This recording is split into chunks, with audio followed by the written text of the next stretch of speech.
Good Tevach. Good Tevach, Tanach. Wow. Blah. Waking up.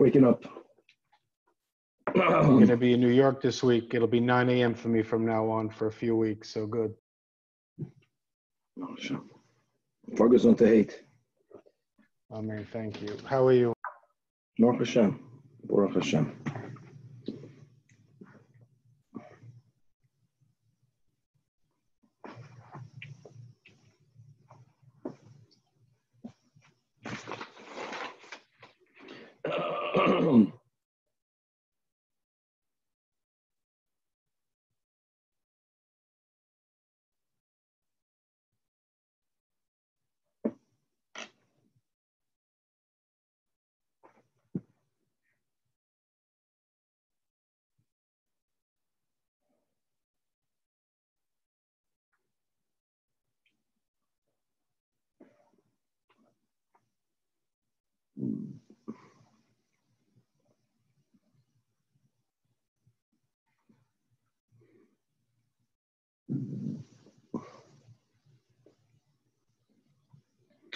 All right.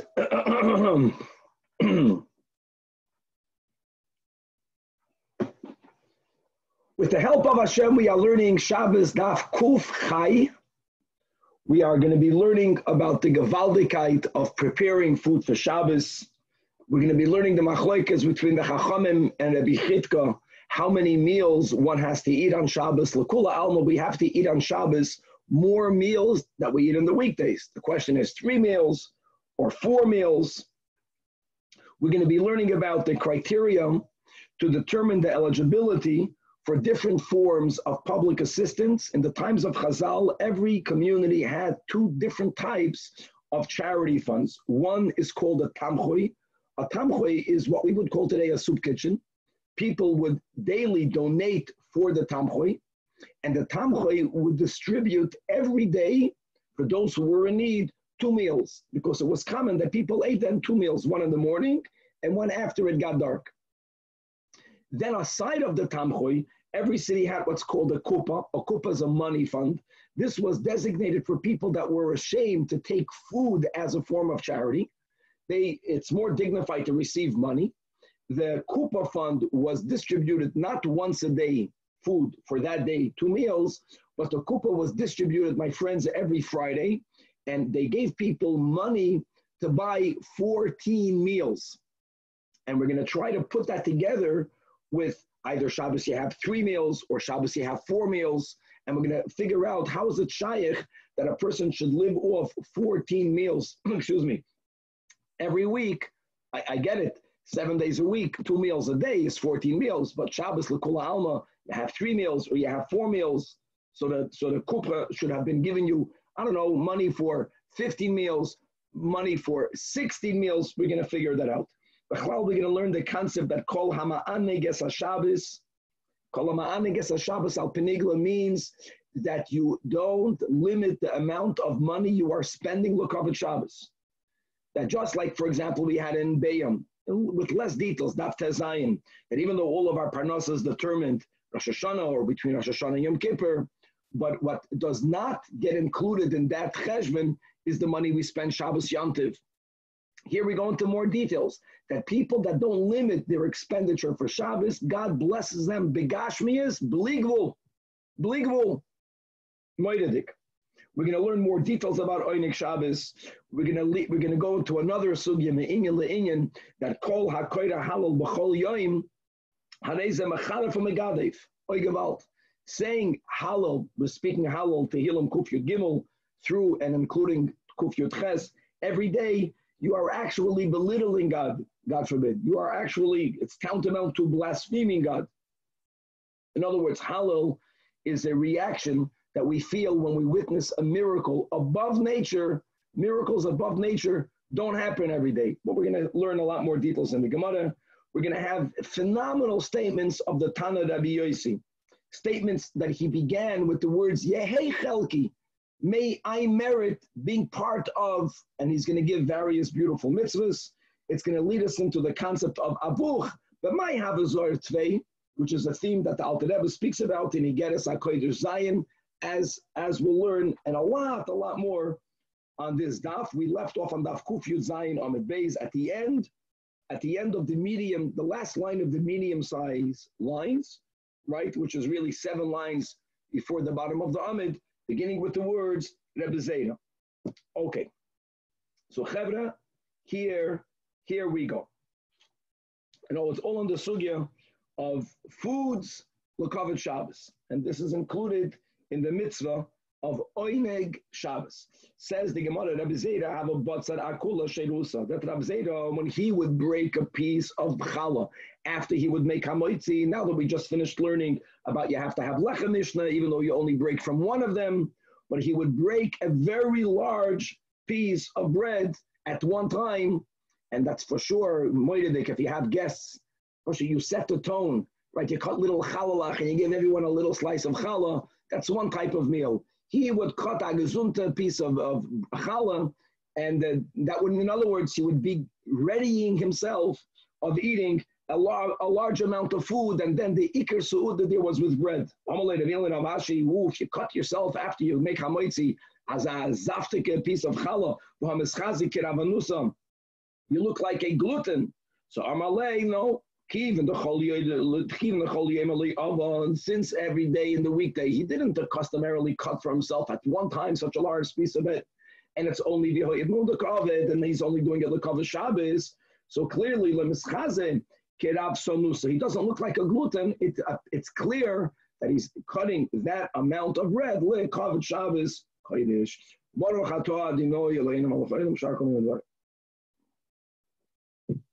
Says the Gemara, Rav Ami v'Ravasi, ki mikla lohu rifta di eruva. Whenever the eruv food was left in their property, what eruv are we referring to? We are referring to the eruv chatzeres. So we just mentioned this briefly regarding shitus muva'is. We have something similar regarding eruv chatzeres. So again, in the times of Hazael, many homes opened up to the same yard. It would be like here in Los Angeles, people live in duplexes. In other words, there are 2 families or more that share the same common yard. Again, on a deraisa level, being that your home is a rishus hayachid, if the chatzir is enclosed, the chatzir is a rishus hayachid, you are allowed to carry from one to the other. Midrabanan, you may not, because the home belongs only to you. The yard belongs also to you, but it's not under the same exact ownership. It's yours and your neighbors. And how do you resolve that? By everyone living, using this yard. They all chip in by putting food together, and that food is left in a certain home. Let's say you have an apartment building, you have 50 families sharing the same common area. So really, you get food from 49 families, because the home in which the eruv is deposited in does not need to participate. And the pshat of that is that if I have my food in your home, what do you think? I'm not going to go get it? Of course I'm going to go get it when and if I want, which means that I have the rights to go into your house. It's a certain amount of rights. Why do you think you're giving me, you the host, why are you giving me rights to enter your home? It must be because I have to be giving you the same rights you can enter my home. In other words, it's a way of demonstrating that for Shabbos, everyone has a certain amount of ownership or rights to enter everyone's property. It means we all own everything equal. We own it equal enough to resolve the issue of the rabbinic not being allowed to carry from one Rishus Hayachid to the other. Now, another detail about the Eruv Chatzeros is, like we mentioned, whoever is housing that weekly Eruv Chatzeros does not need to participate. That detail is not Negeya for our Gemara. What is Negeya is that you don't need to have the Eruv Chatzeros be'en for the whole Shabbos. Remember by the Eruv Tavshilin, for example, when you cook the food on Friday Yontif for Shabbos, then the Eruv Tavshilin has to be in your home. If a child ate it up, you can't use it anymore. And Eruv Chatzeros doesn't work that way. You can carry the whole Shabbos from your home to the common area, as long as when Bein Hashmashas, when Shabbos entered, the Eruv was there. Once, when Shabbos entered, the Eruv was be'en, then you could consume the Eruv on Shabbos. And not only could you, so that's our Gemara, that Rav Ami and Rav Asi, they dafka consumed it. An Eruv was made out of bread, and they ate it for their Lechem Mishnah. They took that rifta and sharu ilave. Shari normally means they permitted. Here, shari means they opened up the meal. It means by making hamoitzi. They opened up the meal by eating the Eruv. Why? Because they said, since one mitzvah was already performed with it, we made the Eruv Chatzedus with this bread. Let's perform another mitzvah. The emphasis is that eating on Shabbos is a mitzvah. Putting an Eruv was clear a mitzvah, but you don't have to eat the Eruv. And that's our whole sugya. And even though, let's go back to the sugya we learned 2 DAF ago, that you can argue, I'm eating it as echminish as tzaddik. I'm eating it because it's geschmack. Could be, but it's also a mitzvah. And ladas chachamim, that was the beauty. We don't have to all ascribe to the big madrega of Rabbi Shmuel Benoi, Shel Rabbi Yechon and Breka. When you do something l'shem shamayim, even if you're also so far in the beginning of our avodah doing it for myself, is oichet zeir good. Kol payel Hashem l'manei. Beautiful. Then the Mishnah said, Ketzad, nafla deleka. And if you remember that in the Mishnah we had a machlokes, whether you matzel mazon for 3 seudos because you didn't eat them yet, as the Mishnah, the Tanach said it clear. That means Shabbos afternoon, if the only meal you didn't yet eat is shalosh seudos, then you may only save mazon for that one meal. And then we had the shita Rabbi Yosi, right in the Mishnah that says, lo oila matzilin mazon for shalosh seudos. Says the Gemara. Tana Rabbanim we learned in a brayz. Kama seudos chayiv adam lechel b'Shabbos. So the first opinion is shalosh. Shalosh means, my friends, 1 night into a day. Rabbi Chitka, the Tanach Rabbi Chitka says, arba, 4 meals every Shabbos. Omar Rabbi Yochanan, u'shneihem mikra echad darshu. What's the pasuk that they both use? It says in Parshas B'Shalach regarding the manna. Vayomer Moshe ichlu hayoim, ki Shabbos hayoim lashem, hayoim loisim so'uhu basadem. In other words, people were hesitating to eat the manna because since they did not go collect on Shabbos as they were told not to, it's by human nature, you want to have a little bit of food at least for one day. At this geld in your bank account you want to have. By eating up all that you have today, that's a tremendous act of faith because we believe that God will provide tomorrow, but we externalize that faith. And that's what Moshe Rabbeinu told him. Zorg zachnish, you can eat it all up today. Don't think you're going to go out today, you'll find for tomorrow. He repeated, today you won't find anything for tomorrow.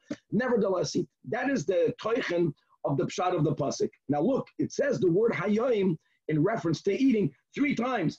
Ichlu hayoim, ki Shabbos hayoim, hayoim loy. So says the Gemara, that says Rabbi Yochanan, Rab Chitka savar, Hane, Tlasa, Hayoim. Hayoim about eating is you should have 3 meals. But when should you have 3 meals, learns Rab Chitka? During the daytime of Shabbos. And since you have to have a meal Friday night, so 3 by day, 1 by night, right? Besides the 1 Ma'orta, has to fear. But in Sabri, no, 3 taka, from the 3 Hayoims you learn the 3, but it's Bahade the Urta, but that includes what's going on tonight. And God willing, we're going to learn today a little bit inside the Sicha, Chelik Chaf Aleph, on Amud 84 onwards, where the Rebbe explains our whole sugya regarding Shalosh Seudos and regarding Minig Chabad, that we are dafka not medagdeik on eating bread on the 3rd meal, even though we have to eat something. We're going to quickly learn what it says in the Shulchan Aruch, and the Rebbe is going to beautifully explain Al Pi Chasidus how that fits with the source, which is this pasuk. Just to give one little heads up, that the last Hayoim is Hayoim Loi Simtsa'u. And being that we're going to learn that the Rishonim write that the 3rd meal of Shabbos is already mamish, it's Raiva the Raivin, it's Me'en La'asad Lavi, and in a certain time in the future, we will not need to eat to survive. We will have the option to eat, but we won't have to eat. So we tap into already that, and there will be the emes, that a ha'ara of mamish La'asad Lavi shines, particularly Shabbos afternoon, and that's merumas in the words, Hayoim Loi Simtsa'u, that nisht. So we eat, but we don't eat. We eat a little bit, and that's the Rebbe explains beautifully how this is not a b'di'eva, but this is a lechatchila, and a lot more, God willing, at the end of this year. But let's go on. Says the Gemara, now that we quoted this machlokes tanan, let's see how that fits with the Mishnah. Our Mishnah says, Nafla deleka b'leilei Shabbos, right? That's the Tanach Shita Cheva returning to today's daf Kuf Yud Ches. And state Matzilan Mazan Shalosh Seudais, right? Matzilan Mazan Gimel Seudais. And my love that you didn't eat at all. and therefore you are allowed to save for everything that you need. Is the Chanaya that it's not like Rab Chitka, because according to Rab Chitka, if you didn't eat at all, you have to say you should be allowed to save for 4 meals. So the Gemara says, no, our Tanach can eat Rab Chitka loy. The Mishnah's case is that you already ate the night meal. It burnt at night, but you only have to have the 3-day meals, and that's why the Mishnah says that you can save 3 meals. Weiter, says the Gemara, says in the Mishnah, Shachris, Matzil and Mazin, Shtei Seudai. So again, the same logic, my love, de lo yochal. Only 2 meals a day. And again, the Gemara says, no, Rab Chitka would learn Pshat in the Mishnah, or the Mishnah can follow Rab Chitka, and the Pshat in the Mishnah will be, yes, the Achal. I weiter be Mincha, Matzil and Mazin, Suda Achaz, my love, de lo yochal. So again, you did eat. Mincha, no, according to Rab Chitka, you would have 1 meal in the morning. 1 meal, mincha means mincha gedoyla, and then 1 meal at night.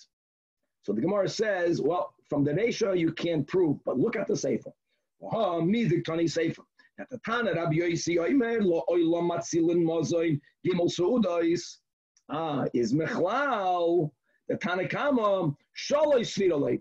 Because if the Tanakama would have held that if the fire broke out at night before you ate the night meal, you can save 4, and the point of Rabbi Yosi is that you can always save the maximum amount. Why is he speaking about 3? And indeed, because of that, the Gemara says, Ela Mechaberta, that our Mishnah does not follow the Shita of Rabbi Chitka, the Shita say, indeed, you are allowed to save 4 meals, Latanakama, before you ate them, and let Rabbi Yosi, no matter when, no matter what, you can always save Muslim for the 4 sudas. It says the Gemara, the Tanan. Let's show for a moment these 2 opinions. L'kula alma, on the Shabbos you eat more than you eat in the week. We learned the Mishnah and Peah. These are beautiful Mishnayos regarding how, like we spoke out in the intro, how the Tomboy, how the kupa was distributed. The Tomboy, as we mentioned, the soup kitchen, the food, tzedakah, was given out daily when in the morning for that day. They gave out 2 meals. So therefore the Mishnah says that if a person already has 2 meals, likewise, Friday morning when they would give out the money from the kupa, if you already have food to buy meals, 14 meals, don't take from the kupa, because the kupa was to give you food for the week. Now, what happens if you have less than 14? That Rashi 10 lines on top of the Amud says, if you have Muslim for 12, then you can take, because you don't have enough. And everyone is Medayik and Rashi. Why does Rashi write 12? Rashi should have written, if you have 13, you can already take. If you don't have the 14, anyways, back in the Gemara over here. Now the question is, Mani, who is the author of this Mishnah? It's a problem. Because if it's according to the Rabbanan, if a person has no food, how many meals would they have during the week? If every day you have 2 meals, so 6 times 2 is 12. On Shabbos you have 3, so then it should be Chames Rehavian. You should be able to take money for 15 meals. According to Rab Chitka, that on Shabbos you have 4, same 6 times 2 is 12, but plus 4. So it should be Sheis Esrei Havan, it should be 16. Says the Gemara, okay, we already established that our Mishnah doesn't follow Rab Chitka, at least in Peah Lo'ilam Rabbanon. Hold on, he should get 15 meals. The Amrin Alei, because if a person is coming to the kupa, you tell him that the boy is lemechel ba'puke shabta, that which you plan to eat after Shabbos goes out, what we call malava malka, that we'll be learning a lot about soon, that you should eat on Shabbos itself. And as Rashi writes 50 lines from the top of the Amud, guys, right, achle b'shabsa, that shadei techlenu samach la'erev. You should eat what you designated for Matzah Shabbos, eat it, shalosh shudas, before it gets dark. And when we speak about people having 2 meals every day, the Seder was 1 in the morning, 1 after it get dark. If you have a meal samach to getting dark, you won't have to eat at night. Like Rashi asks, there is an inyan to eat a malava malka meal. So Rashi says, okay, that's if you have the money. Hanamili, Laman de Efshale. And right now we're saying that if you need to come to the tzedakah fund, then no, then you don't eat malava malka. A lot more so. So even though we answered le Rabbanan, so still the Gemara says lema, that it's therefore only Rabbanan and not Abchitka. So the Gemara says no, afilu tema, that the Mishnah and Peah follows Abchitka.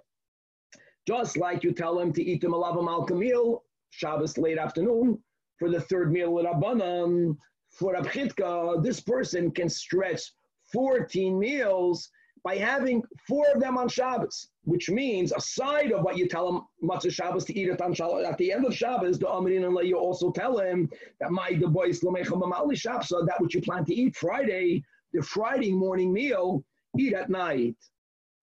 So you borrowed one from Friday morning, you borrowed one from Matzah Shabbos, so you use the same number and you have your 4 meals on Shabbos, but if you're going to use the Friday morning's meal, you're not going to eat it Friday morning, you're going to eat it only Friday night. So are we telling a Yid that he should fast the entire Friday? Now, I know my friends that at some point in the afternoon, we should not have a meal. It's important to enter Shabbos wanting to eat, but there's a limit to that. But to enter Shabbos from a fast, first of all, it's not good. It's even going to, so to say, diminish the meal you're going to have on Shabbos. There's one down with that. That's why we normally don't fast. If a fast day is on Friday, when a person is very hungry after a fast, almost all people, they eat, and then they eat too much, and then they don't feel well. There's no Einik Shabbos. And also to spend the whole Friday fasting is nish menschlach. We're speaking where we're kind people. So, and Elama, the Gemara gives a Gavaldic answer. This Mishnah goes according to everyone. Eloma, Eloham, Mani Rabbi Kiva Hida Amar, Asay, Shabbat Chochoyel, Ma'altet Starach Lebriyos. So in other words, like this, if you have a person, right, that has 14 meals, that's what the Mishnah and Pei is saying. If I have money, if Chaim has money to buy 14 meals, so the Mishnah and Pei says, you cannot take money from the kupa. Hold on. 14 meals is only good for 7 days. For 7 days, if he only eats 2 meals a day, yeah.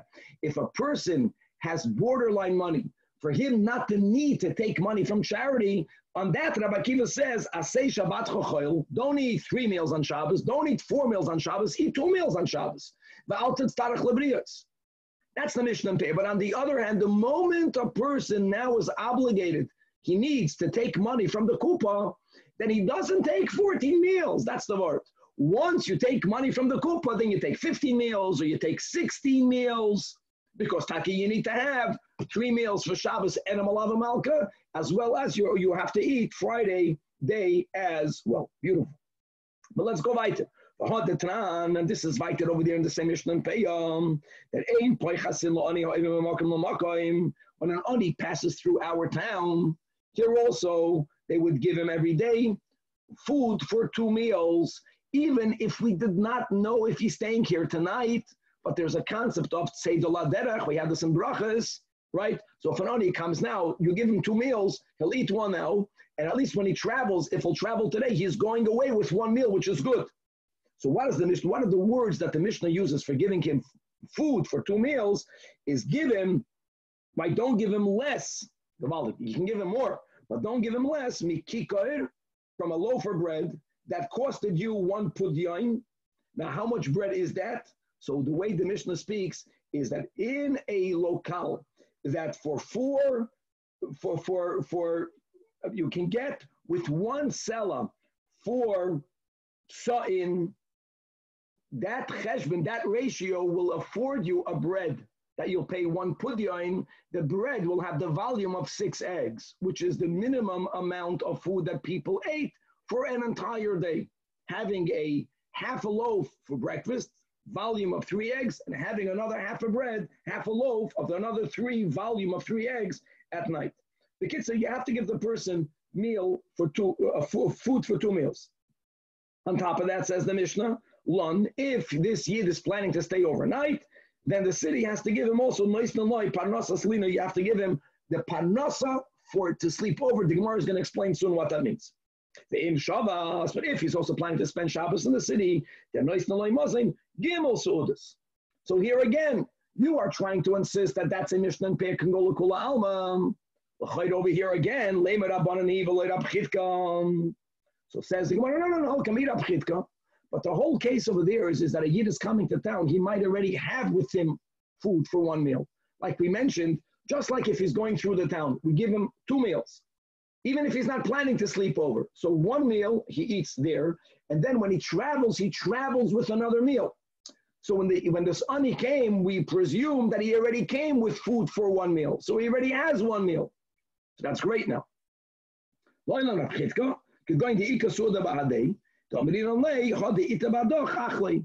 Itaka ends up having food for food for 4, because for Shabbos you give him sholish, and then with his own he have the 4th. If he's going to eat all of it up, so the chi, oslinon, the ekonosel, the zakash, and the gemara, if he's going to eat the one that he has for travel, then will he travel without anything? We can't do that. So the gemara says no. Before Shabbos, give him for three meals, so he's going to have 4 because he already has one. And before he goes on, the milavdin lei suuda badei, we give him another suuda. So again, the Mishnah and Peah can go even according to Rabbi Chitka. Now that we cleared that, now what does the Mishnah mean when it says my parnosas lino? You give him his needs for the night. Amarav Papa, that you give the ani both a puria. Not only do you give him a bed, but also beisadio, you give him a pillow. We're speaking about Shabbos, and if the cutlery that was used to eat the Friday night meal, right?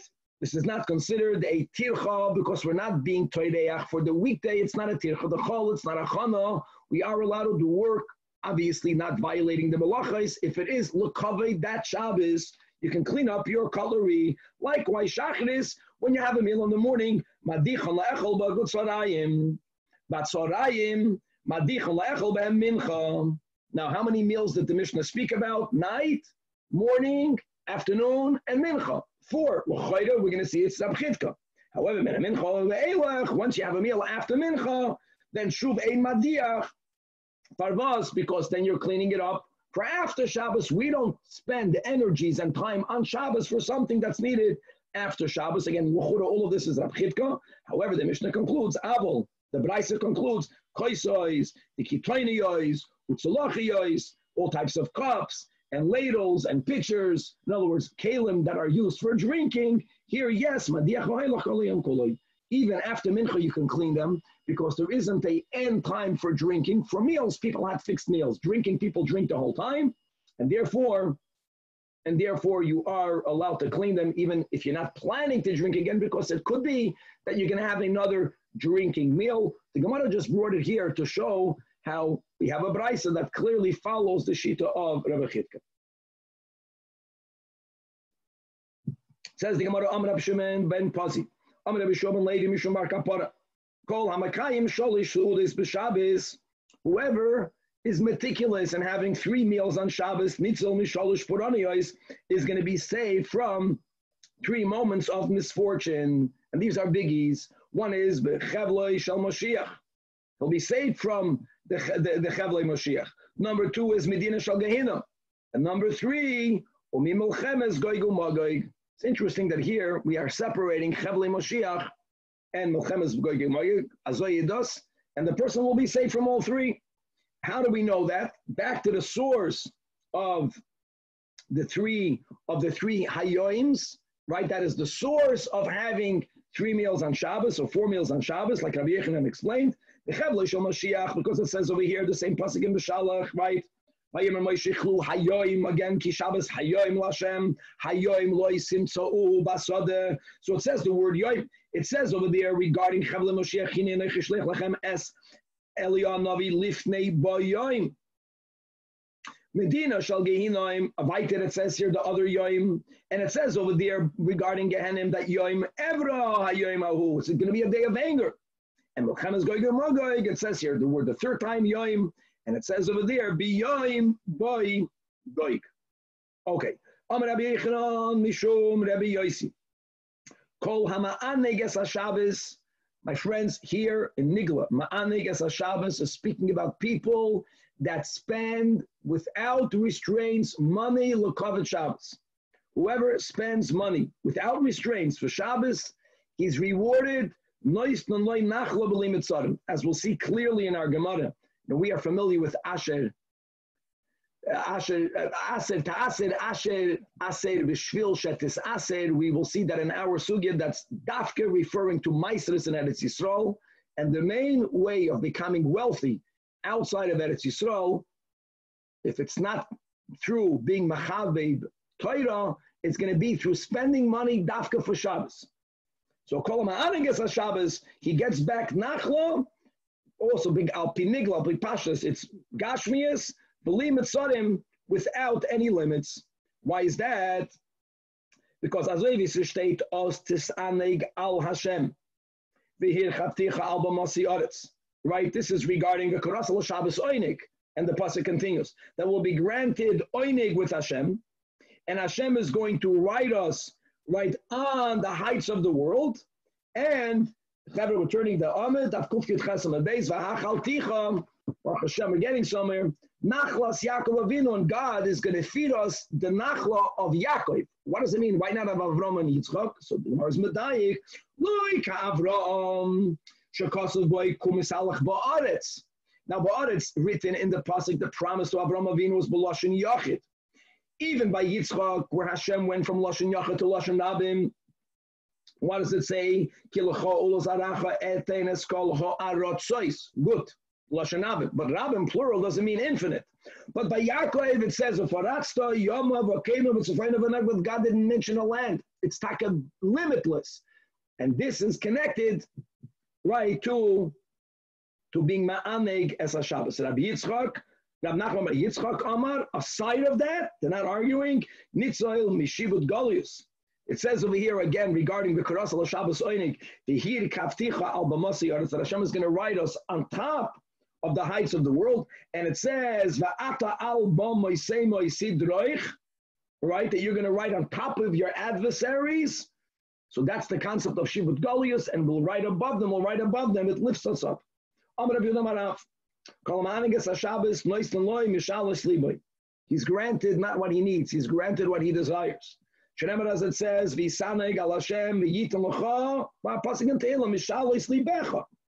now,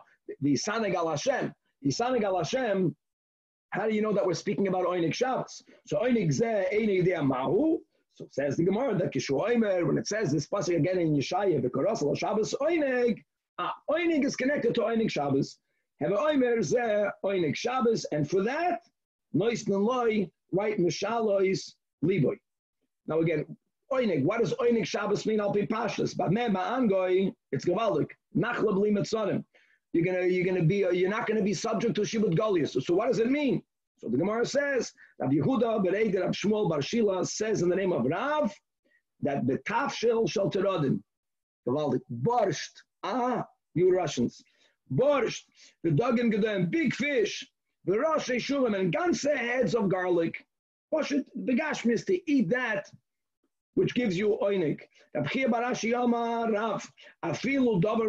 Even if you cannot afford, you don't have something that is quantitatively great, but if you're doing it, Shabbos asoy is also called oinig. And what does that refer to? Amar Papa, Korsa da Harsana. Korsa da Harsana was some sort of dish made out of small fish. In other words, it doesn't have to be big. Bigger the better. We'll see soon clear. But the concept of going beyond your norm, spending for Shabbos, that's called Ama'aneik as a Shabbos. Chalapi Chasidus, we explain, what's this thing with eating? We would argue that we should celebrate the more ruchniistic things, and daf cannot, because the whole concept, the whole purpose for which we are here is to make a dira b'tachtoinim. And a dira b'tachtoinim, taka, doing a mitzvah gashmi, is a dira b'tachtoinim more than just learning Torah, 100%. But even when you do a mitzvah gashmi, if that act, if putting on tefillin is not a human act, so I'm taka connecting godliness with the physical behema and with my arm, but I'm doing something that is inherently not human, it's godly. It's not for the Eibishter who would put on tefillin. But when you have a meal, and a meal is a human need, and you connect a mitzvah even to a meal, that's the greatest dira b'tachtoinim. But it has to be mitzvah related. So the greatest way you bring kedusha down into food, but we'll see, by the way, about a siyum soon, a siyum mesechta, or other su'udas mitzvah, which is so important in Yiddishkeit. Let's begin. Our sugya is focusing on food on Shabbos. Amar Rabbi Chia bar Abba Amar Rabbi Yechanan. Kol hameshaber Shabbos gilchasa, whoever observes Shabbos properly, afilu oived avodah zara. But let's finish the next words. Kedoir etnoish. Even if the person begins idol worship, the Rambam speaks about how avodah zara began. It didn't begin by people denying God. Doir etnoish, they acknowledged God, but they started to give some sort of chashivus to God's tools, right? In other words, the beginning of avodah zara we learned this so well in Hasidus, is by not fully acknowledging the truth of Yichudei Allah and Yichudei Tata. So we're getting a little bit off. We're getting a little bit away from Hashem. What will save us? Keeping Shabbos. Shabbos will get us back on track. So even if we begin to get connected to a very subtle idol worship, we will be forgiven.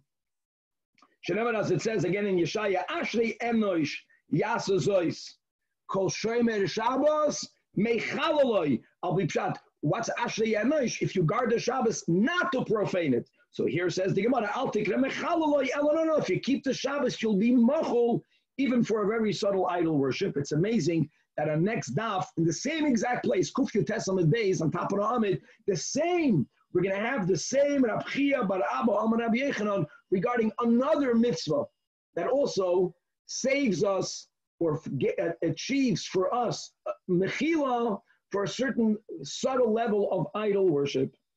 What's pshat again? The pshat will be is that whoever keeps Shabbos properly will be right away enlightened, and they won't fall down the trap of going from the subtle avodah zarah to a more severe on fakir. They're going to realize, as we just explained, especially when it comes to Oinek Shabbos, fakir, that the emes of godliness is brought down all the way into this world.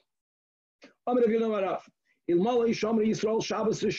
only kept the first Shabbos, no nation, no tongue would be able to have any power over us. As it says, sadly, Yotzu min ha'am lilkoit. Right, that's on Parshas B'Shalach. Now, when they did not listen to Moshe and they went out every day and they went out Shabbos to collect, what was the Chilul Shabbos? I'm not speaking of it as a terrible thing. Moshe told them not to go out. So either when they went out to collect the man, they went out with Kalim. So when they went to get, they walked out with Kalim. They were violated Hoitzah. And then there's also those who say that they didn't walk out with Kalim, but since for the non-Sadiqim, the manna fell far away, so they violated Tchum Shabbos. But that's a problem because Tchum Shabbos, especially the smaller Tchum, is only a Midrabanan. But anyways, they violated Shabbos. And Vashtek right afterwards in B'Shalach, now you get the Smichos, Uksiv Basrei, Vayove Amalek, Gemaldik. So why did Amalek come? Because there was a weakening in the observance of Shabbos. Amar Rabbi Yechanan Mishur Shem Baruch if you would only keep 2 Shabbos properly, we would be redeemed. As it says, we read this every fast day. Now, there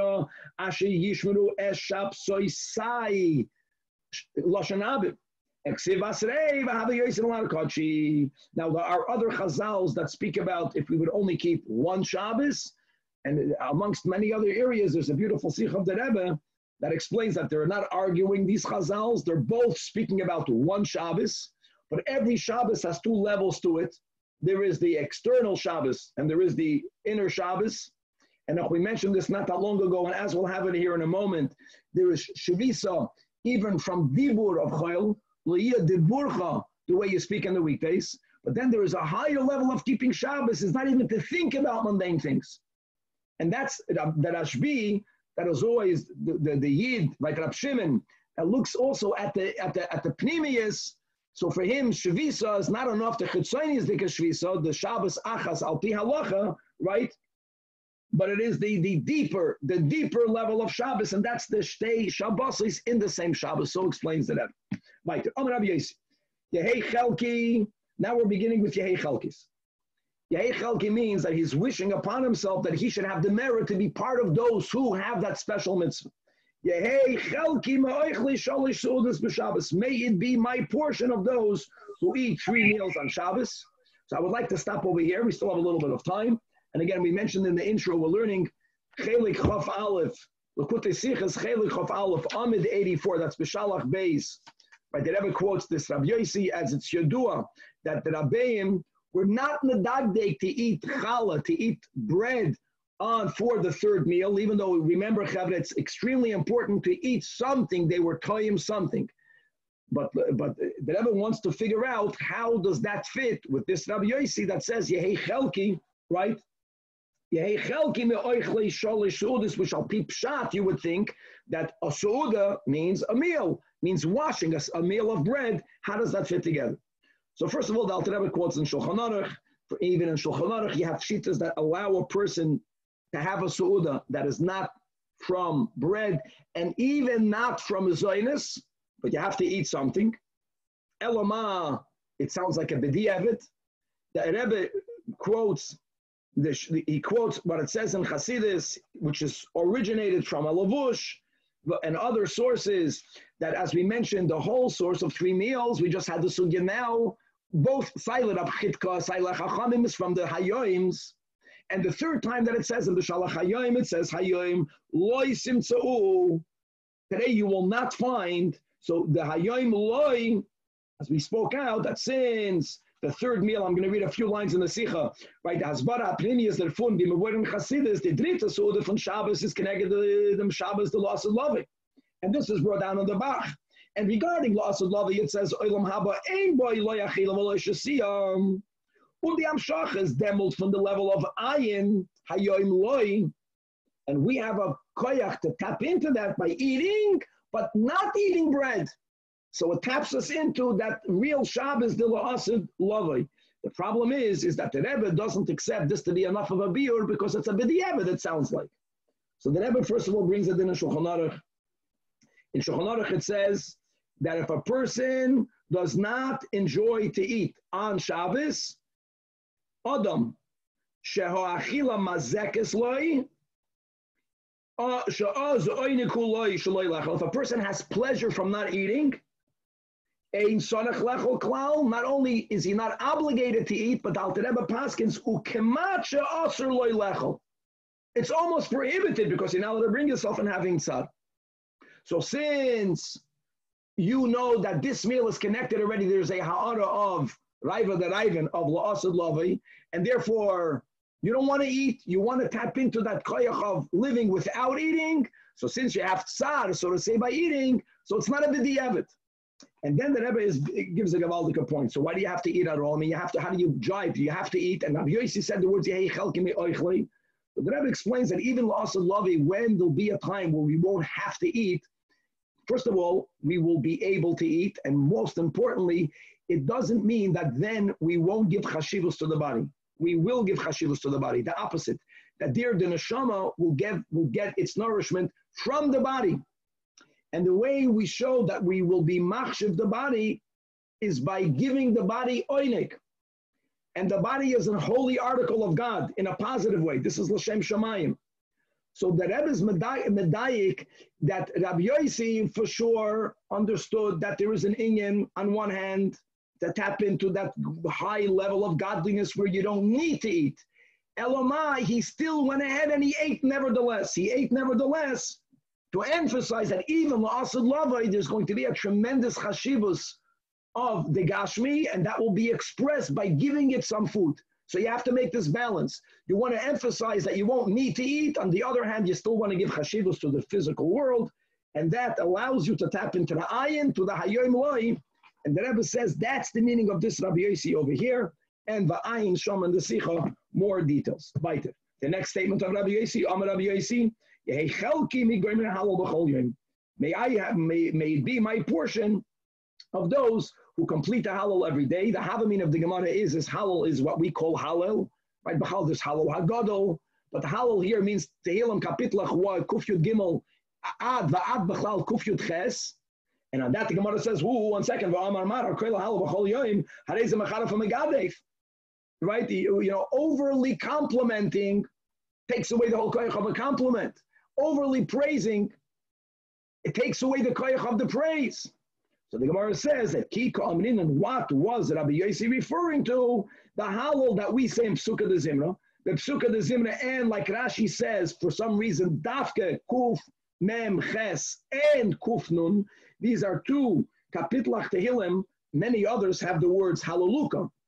But these two have the words Halaluka, Halalu.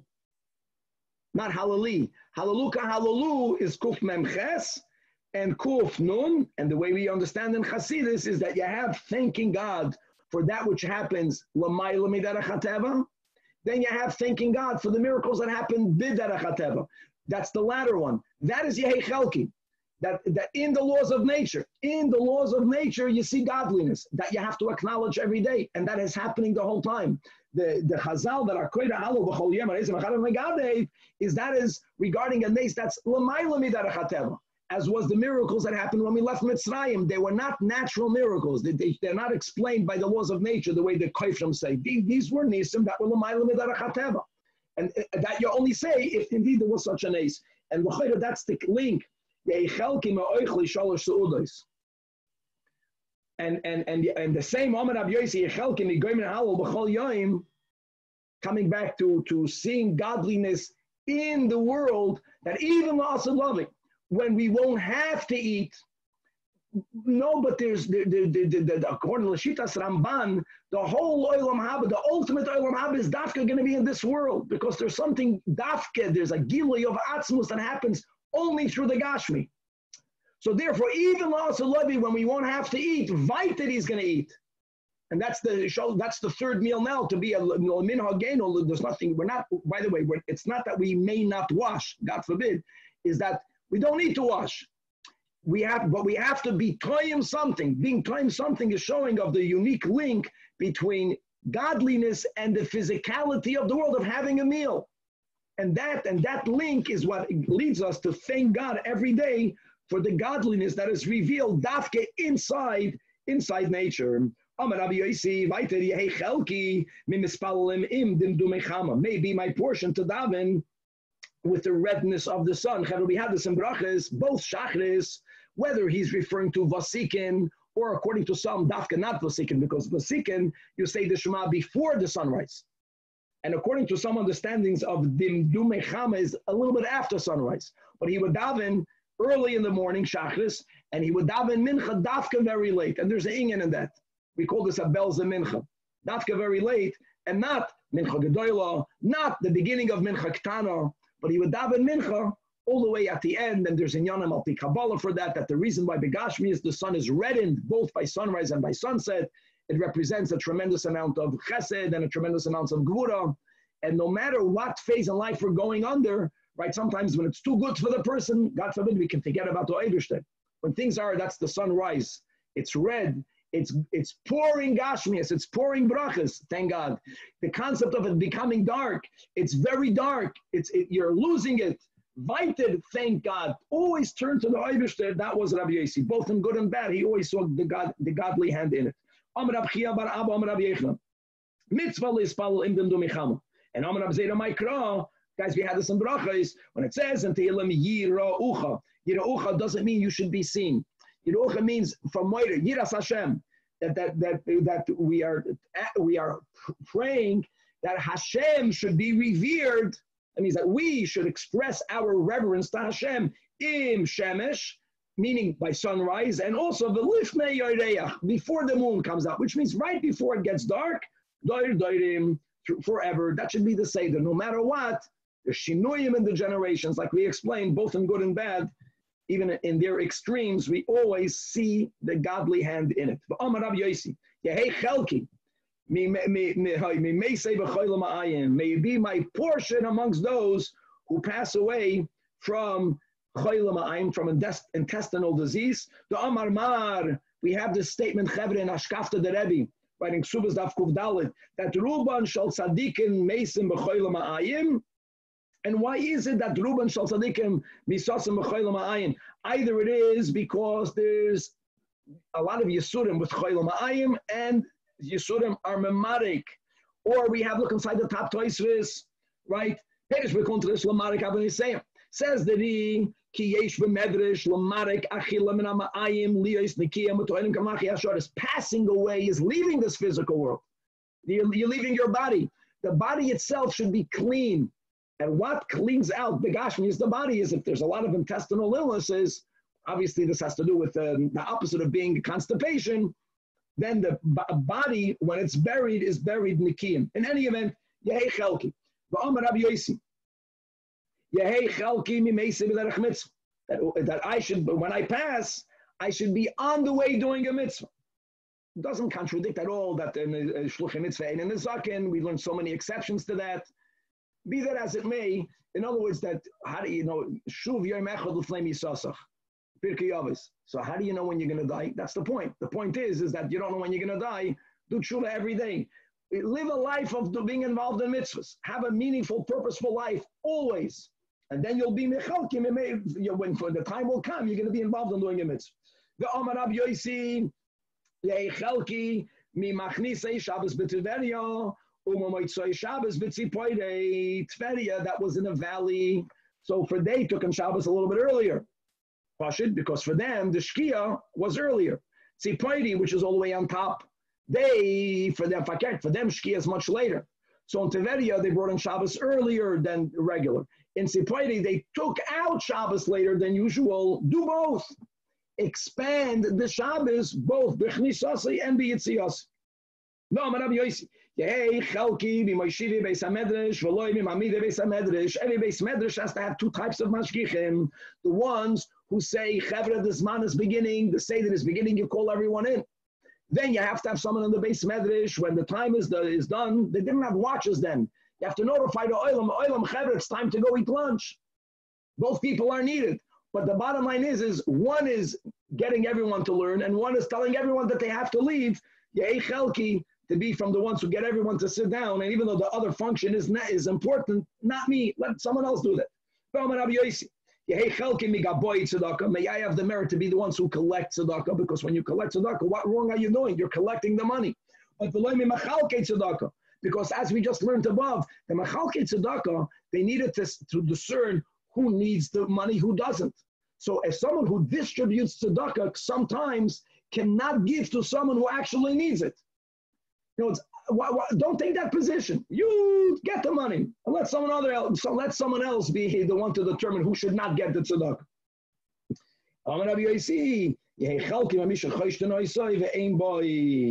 Right? Tolerating baseless suspicions brings about a tremendous kapara, as Hazael teaches in many places.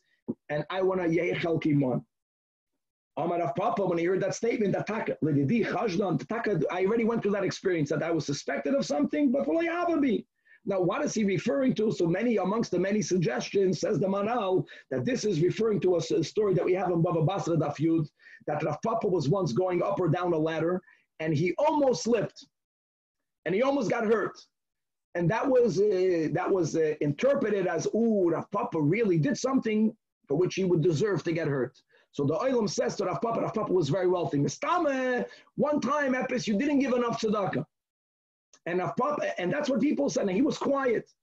But Rav Papa knew benafshe that he never had such a thing in his life. So he experienced him being suspected of, and he did not, and he was not guilty of it, and he was quiet, and he didn't respond. And that in itself brings about a tremendous amount of kapara and refinement. Amar Rabbi Yosi. That I had 5 relations, the Natati, and with that I planted 5 arazim, 5 cedars amongst the Jewish people.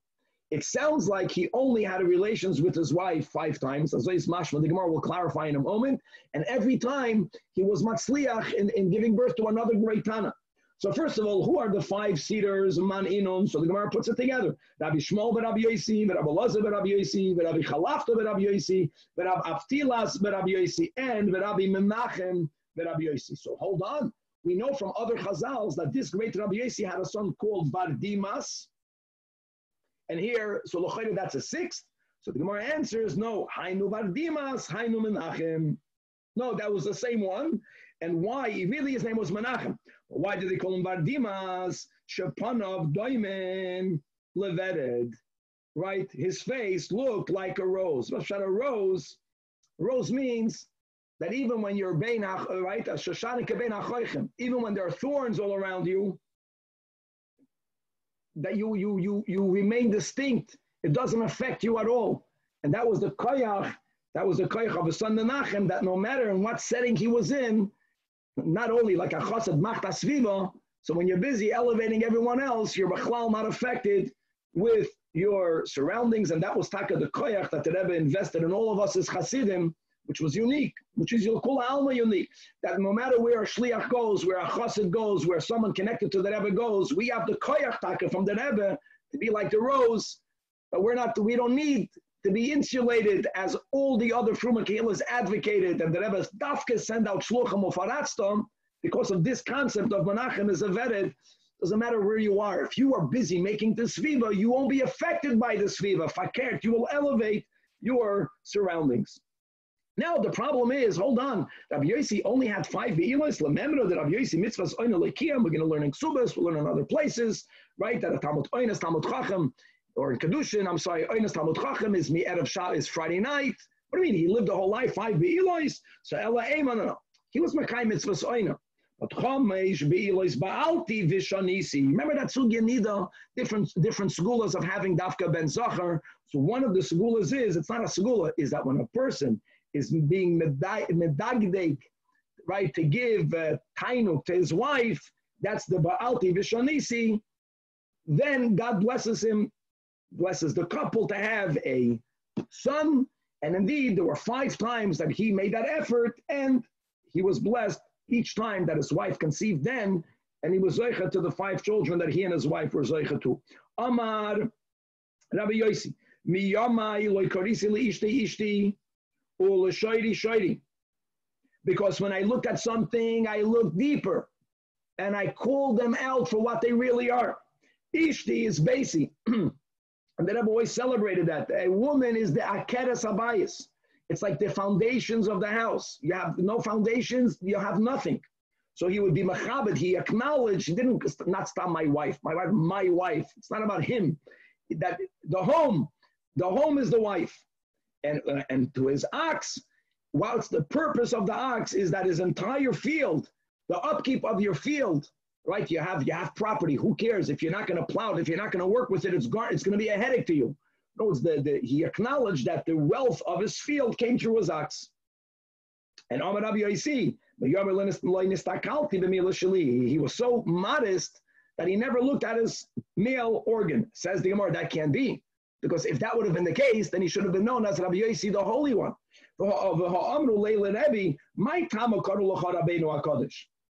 That name stuck on him. And he answered, you know why he was called Rabbeinu HaKadosh? Amar Lahu, because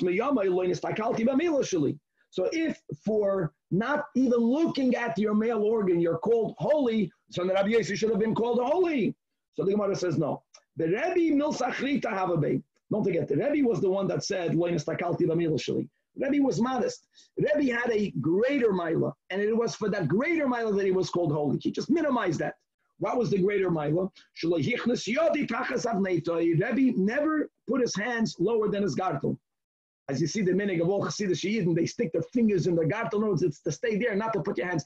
That was something that only Rebbe can say. He was a Yid his whole life. He never put his hands lower than his gartel. Rabbi Yossi didn't have that, and that's why he's not called holy. But yes, Rabbi Yossi never looked at his meal. Rabbi Yosef, the Yomai Leiro Koides Basi Imrei Chaluki. It's news. When a Yid goes to sleep, he takes off his clothing. But in those days, they slept unclothed. So they would take off their garb. They wore a jalaba right by their beds. But when they would take it off, they wouldn't take it off under their covers. So at least the beams of their homes would see, their garment when it's off their bodies. Or if they would take it out upside down, so then you would see the seams of their garment. And taking off clothing upside down is another inyan, not sneus related, but memory related. I think we learned that in Hoidius, that you have to make sure that when you take off your garments, don't take them off upside down. So it's one of the two. Either he was very modest, so he took it off under his blanket, so the beam of his house never saw his imrei chaluke, or imrei means the seams, the other side of the shirt. They never saw he never took his garments off upside down. He made sure to take it out, leaving it always in the right position. I never disobeyed the words of my colleagues. For example, I know that I'm not a kohen. However, but if my friends were to tell me, go up to the duchen, and duchen, I'll go up nonetheless, not to violate divrei chaveira. Now this, my friends, is a moiridik sugya. First of all, let's make something clear. If Chaveirai would tell a Yid to go against black and white halacha, you cannot honor your Chaveirai and, God forbid, dishonor Hashem. Obviously, we're speaking about things that are questionable. And he, not to get into that would not do it. But if his chaverim or tell him to do it, to honor his colleagues, he would go there. So what is questionable about a non-kohen duchening? So look inside the third Tosfos in the Amid. Ilu hoyo emum lichaver alei laduchen, says Tosfos, lo yodari ma isur yesh bo ze ha'elo laduchen. If not, for the concept of bracha levatala. In other words, Ri is saying that a non-kohen can go to the duchen. The only problem is a bracha levatala. And a bracha levatala, my friends, is a big problem. Because don't forget that Rabbi Yossi would never make a bracha levatala, even though his friends might tell him you're a kohen. He knows he's not a kohen. So mastame, it would mean he would go up to the duchen, he wouldn't make the bracha. It's something that a non-kohen doesn't do because he's not allowed to make the bracha. So he doesn't go up to Bechlal. Elama, in honor of his colleagues, he would do it for them. That's the pshat over here. Just to know that on Shulchan Aruch we don't paskin this way. A non-kohen for sure may not go up to the duchen. Fakir, there are shittas that say that a non-kohen is not allowed to give birchas kahanim. And Omar Lohem is only for the kohen. Elama, the pshat is, Alpi halacha is that a non-kohen should not give birchas kahanim like a kohen, which is he should not give it b'nesiyas kapayim, he should not stretch out his hands, he certainly should not make a bracha, but there is a certain type of birchas kahanim when you're not extending your hands like the kohen, if you're not going up l'duchen, and the other nuances that a non-kohen is allowed to do, but it's questionable, and on that, says Rabbi Yossi, I will do it in honor of my colleagues, and let's chop one more piece over here, V'omar, Rabbi Yossi, I never said something and had to take it back because I was confronted. Like Rashi writes here, 12 lines from the bottom, that even if he spoke about someone else and it wasn't such a positive statement, and normally you have a concept of lashon hara. However, Rashi says, let's read Rashi together. If I spoke about someone and that someone confronted me, I never retracted my words, because that's the whole vart, that according to this sugya, when I speak about someone else, if I would say it to them, bifneihem, I'm allowed to speak it when I'm not in front of them. The lishma bish, speaking negatively, is I'm not allowed to say something that I would not say in front of you. But Rabbi Yossi says, I never did that. So if they would confront me, I would not retract, because lechatchila, I would say it in front of them. In other words, he never spoke lashon hara. And let's hop one more shtickle over here. Amar Rav Nachman. Okay, so let's stop over here, God willing, till we finish the sugya of Yehechelkis. And the next sugya, we're going to begin a new concept of Teisili, Sukumtnech. We'll see that, God willing, in a moment. All right, guys, give me just a second. I'm coming right back. Mamash a minute, less than a minute.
It's mamash azafin gemaras. It's amazing. Okay, we're getting somewhere.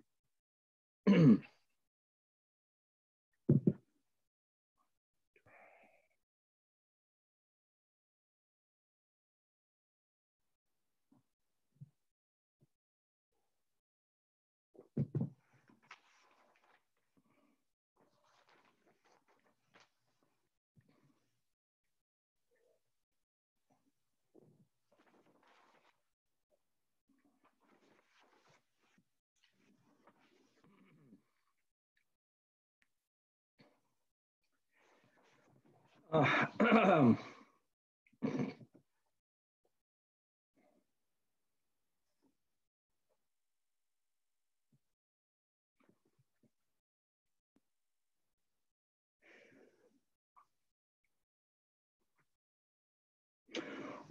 right. With the help of Hashem, we are learning Shabbos Daf Kuf Yud Tes. We're going to start the sugyas of Teselis.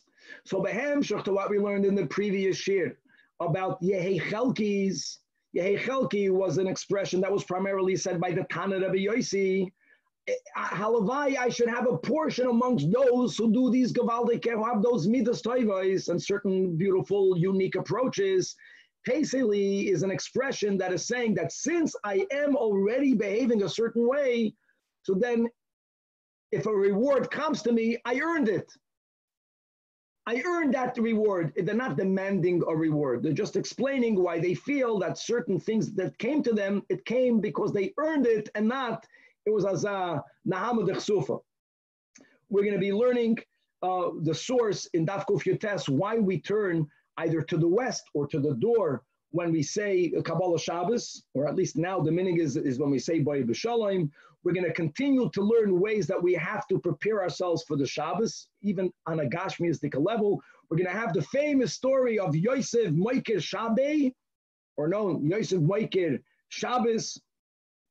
We're going to learn about why Shabbos foods taste so delicious. Why do they have such a gavaldik, penetrating aroma? We're going to be learning the importance of the Rabbi giving dafka as short drasha on Shabbos. We're going to have the origin of Shalom Aleichem. We're going to learn about Malav and Malka.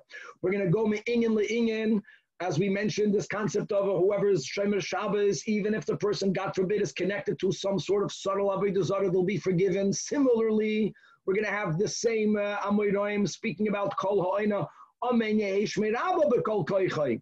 It also has that koyach of taking a person away from their initial mistake of avodah zarah. We're going to learn the machlokes Rashi Tosfos. What does it mean to answer Amen Yehesh Me'rabba with all of your might?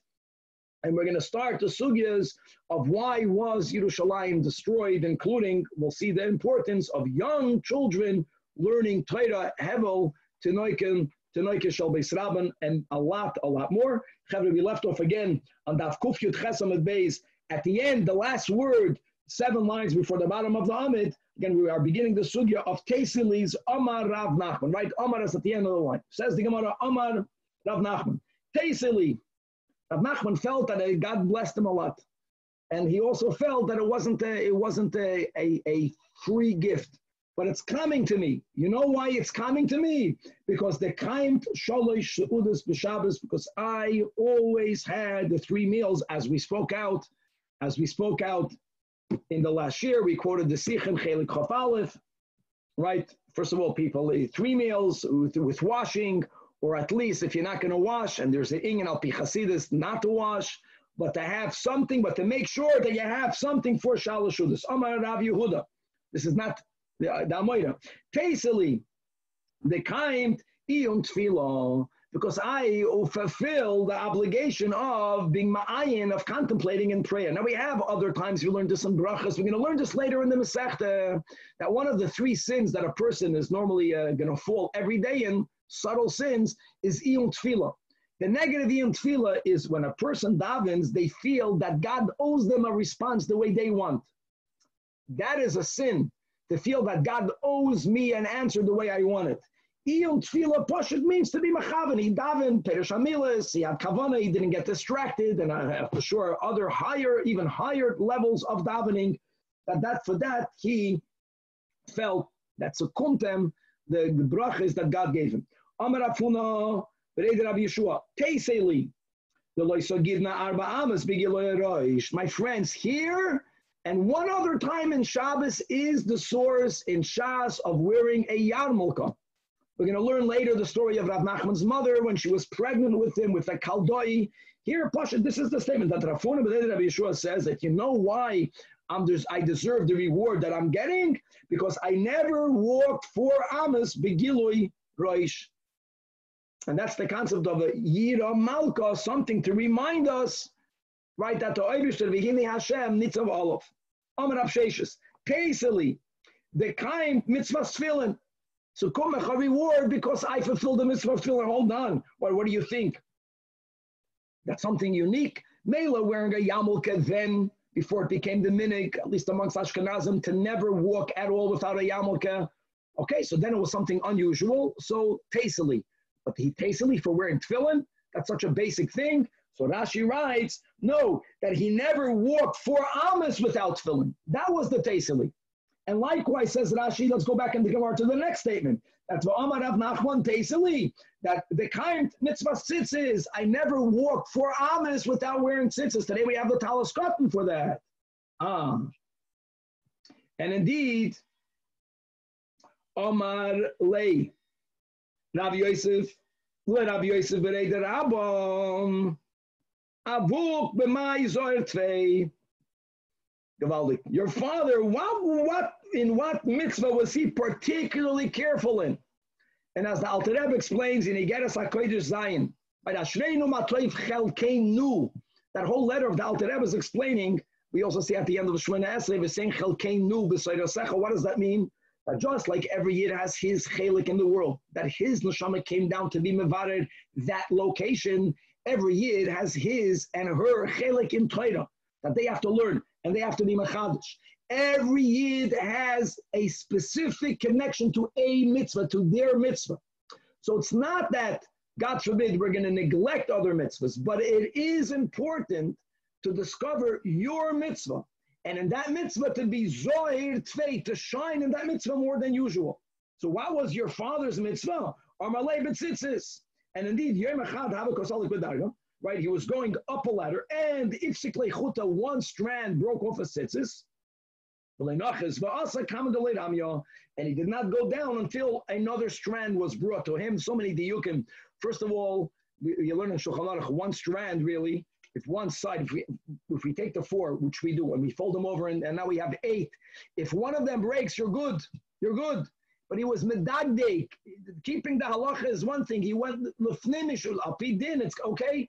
That's some shad here. But he wanted to keep that mitzvah behidur, and that's the zohir tvei, to shine in a given mitzvah. And that was the whole koyach of the Rebbe, knowing what our doyer needs. So the 10 mitzvahim, that's the zohir tvei for our generation. Amar Rabbi, tastily, fight it. It's coming to me. He's not demanding reward. Faket, Abaya considered his life to be a blessed life. And he wants to explain to people that it's not that God gave him something that he did not earn, that it's not Namad Sufa. It's coming to me. Why? Because the Ki Chazina Tsurma Mirabana, the Shlima Sechte, whenever I saw one of my students finish a Masechta, turning finally to today's DAF Kufyutes, Avidna Yoima Tova L'Rabbanan. My friends, this is the only source in Shas of making a Siyum Masechta. If someone in my yeshiva says Rashi in the top, he was the Rosh Yeshiva. So if a Talmud finished a Masechta, Abaya always made a Yamakava. A Yamakava means, here we're learning the sugya of eating, he made a meal for him. And by the way, from here you see that not only is the Messiah the one making a Yom Tiv, Abaya wasn't the Messiah. And Abaya didn't make it only for him. Abaya made it for the whole yeshiva, that everyone in the yeshiva participated in, and they were taka part of the simcha that one of their chaverim finished a Masechta. Amar Rava, tastily. Why? Because the chiyasa tsurma mirabana l'kamui l'dina. When one of a Talmudic scholar came to me in a din, loy mozigna reishei abeisadia. I would not put my head down on a pillow. We just had this word in the last Amud speaking about the Mishnah and Peah, about giving a person a parnasas lina. I would turn everything over to find a limud schus on him. And before I found the schus on this Tzurma Midrabanan, I wouldn't go to sleep. Now, hold on, my friends. A minute. If it's a pshat, if Rav is the dayan, then you can't be biased. The pshat is Rav was not the dayan. That Rav, when he heard that one of his talmidim or a Talmud that's learning did something not good, he needed to find a schus for him. And like Rabbi Levi Yitzchak of Barditchev, and he didn't go to sleep until he was malamed schus. And Omar Mar Baravashi, that Pasilna Leila Surah Rabban Ladina, that I am disqualified to be a judge. Why is that? Not like Rava, Luchura Rava, he heard something negative, and he made an effort to be malamed schus. Mar, He didn't even hear a negative. He had so much ahavas Yisrael that he couldn't even hear that someone did something wrong. My tama the chavav gufa.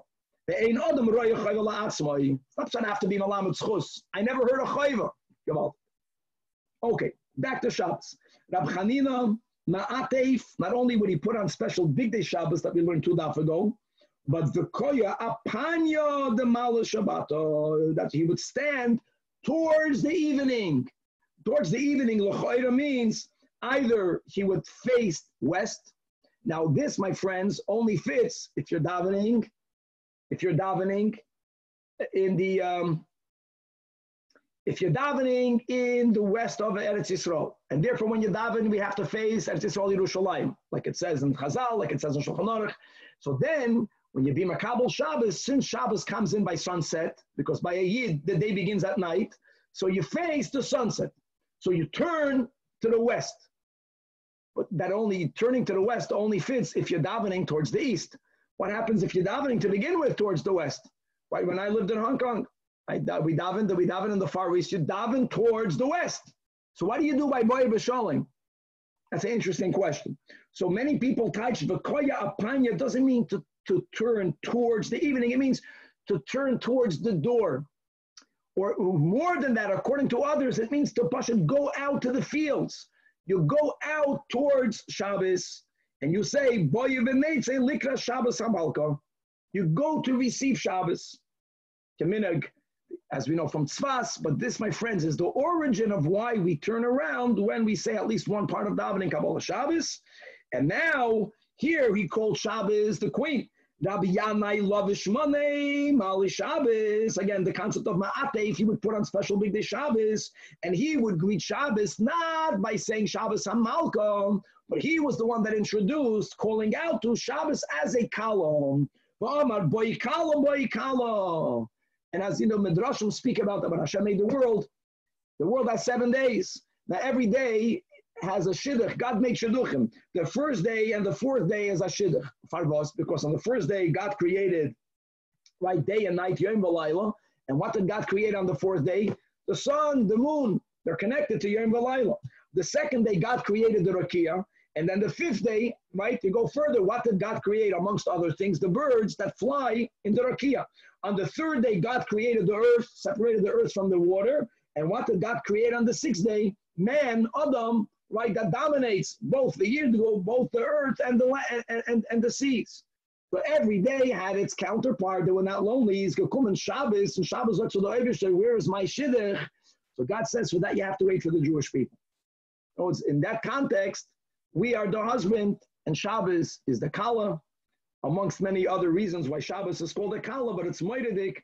Again, we're speaking about physical things that we do, putting on Big Day Shabbos, turning towards the direction from where Shabbos comes in, and to acknowledge that Shabbos itself is a kala. Says the Gemara, Rabba Barafuna. Ikla lebei Rabba Barav Nachman. He came to visit the house of Rabba Barav Nachman. And when he came, they brought him out Azelcha delicacies, Karivu Lake, Tlosa Savi Tachye. They brought for him 3 saw the donuts of some sort of very oily, gavaldic special delicacies. And he thought that they made it for him. Why would they make it not for him? But how did you know that I'm coming?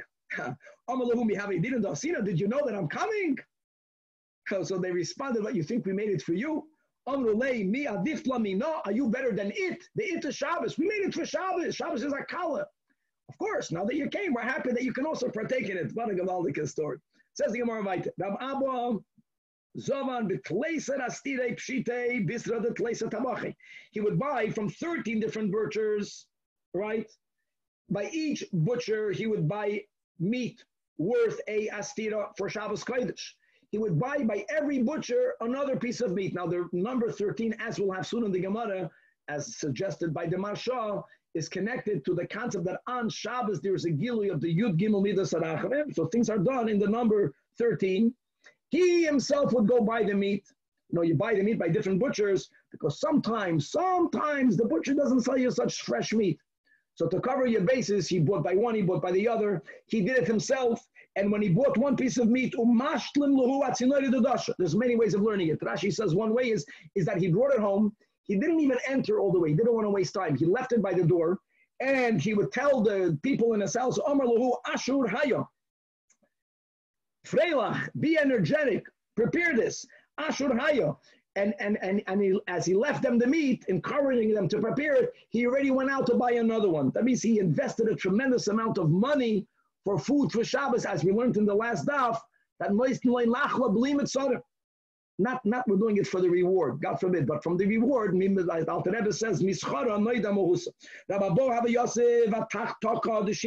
he was so wealthy that his chairs were made out of ivory, right? The Lashon, ivory tower. He had an ivory chair.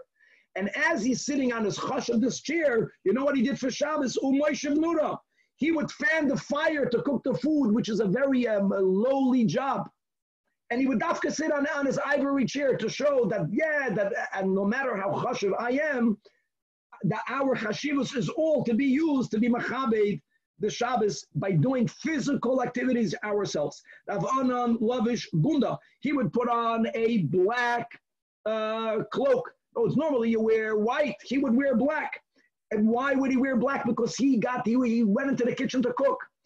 And as we just learned the Tanach Rabbi Yishmo, the Godem Shebishalem Kedei L'Rabbi, Aliyah Zogmem Kois L'Rabbi, is the Charai from that Chazal that even when you can argue, hold on, since he was cooking for Shabbos, he was doing a mitzvah, let him wear a big day Shabbos. And if they get dirty, let him clean it. No, it doesn't work that way. Faket, that was the whole Yitzhak Sadesha that we learned a few daf ago. You're taka preparing a Kedei L'Rabbi, put on the Godem for that. So he would put on big day of a cook, black clothing. I don't know why the chefs in America, they wear white. No, they wear dark. You wear dark, so you should, hands on. And then he would put on big day Shabbos, but that's part of his Achron Lo Shabbos. Rav Safra Machrich Reisha. Rav Safra himself would singe the head of a animal. And what's the chiddush here, my friends? The hair that you are singeing off. If you burn hair, so stinkt. He didn't care. He's preparing food for Shabbos. The point is that they did lowly work. They dirty work. Begash means they needed dark clothing. They did work that gave a bad odor. Look up at Shabbos. Rava Malach Shibuta. He himself would salt the Shibuta fish for Shabbos. Rav Huna Madlik Shiragi. He would light lamps. Rav Papa Gadol Pesila. So he would twine the wicks. Now hold on. Even though that one of the Rabbanans, one of the Sheva mitzvahs that Rabbanan is lighting Shabbos candles, and that's be'ikir given over to one's house, as we learned in the last daf, to one's wife, MS. Nevertheless, we should have the schus of being partners in that mitzvah. How are you partners? Either, like Rav Papa, he would twine the wicks, or as we already mentioned in the beginning of Shabbos, that if before your wife lights the candles, especially the olden candles, that it can take a long time for it to chab, you light it first for a moment. That's Pshat Rav Huna would light the candles and then he would put it out. But what was the advantage? So then when the wife lights the Shabbos candles, they're already singed. They chop much quicker manually to be involved in preparations for Shabbos. Rab Chizda Parim Silka. Right, the borscht is a big hit over here. He himself would mince the beets. And here also, when you mince beets, ever happen to you? Your hands become right. Yeah. And it doesn't matter. Look up at Shabbos. Rabbi Yosef mitzal chetzive. They would split the wood. You have to be a giver. Where's mine? You have to be strong. They would connect the wood themselves. Look up at Shabbos. He would start the fire. Now, for some people, starting the fire is no big deal. If you never made a barbecue, you start a barbecue, oh yeah, you're going to schwitz. And then people will be being chayzik. You never started the barbecue. You don't know what you're doing. They didn't know what they're doing. It doesn't matter. For Shabbos, they did it anyways. He would lift up bundles and bring in, and he would lift up bundles and bring out. First, bring in asay toys. Bring in good. And then, when you begin with that avoided, then you'll have the koyach. You'll be inspired to take out the garbage for Shabbos. Amar, and he says that Ilo mikaloli Rab Ami v'Rabasi miloi. If the great Rav Ami and Rav Asi would come and visit me, you don't think I would manually prepare, bring the good things in, take the bad things out of my house? So if I would do it for them, I do it with Koren Shabbos himself and doing it in person. And why do you think inspired Rav Nachman ben Yitzchak to do it for them? Because they had that midah. Says the Gemara, one complements the other. Rav Ami and Rav Asi themselves, they manually prepared for Shabbos. Why? They said, is mi loy mikatfinon kamei. So just like we have to do, just like we would do with pleasure, do manual labor, both Asay Toiv and Sorbena, L'Kovet Rabbi Yechanan, the Zelba Zach is L'Kovet Shabbos Kodesh. Now comes the story that we heard as children, that we read. God bless those beautiful little booklets, right, with the stories of the Tanoim and the Amoraim. So Yosef Moiker Shabbos. Here you have an Aramish, instead of Shabbos, it's Shabbat. It's Zelba Zach. Yosef gave tremendous honor to Shabbos. What was the honor again? We're speaking also the Gashmias. That like we learned before, he bought 13 pieces of meat. He went to 13 butchers. It was 13. 12 was not enough. 12 was enough. Just in case one wasn't so good, he'll have a better one.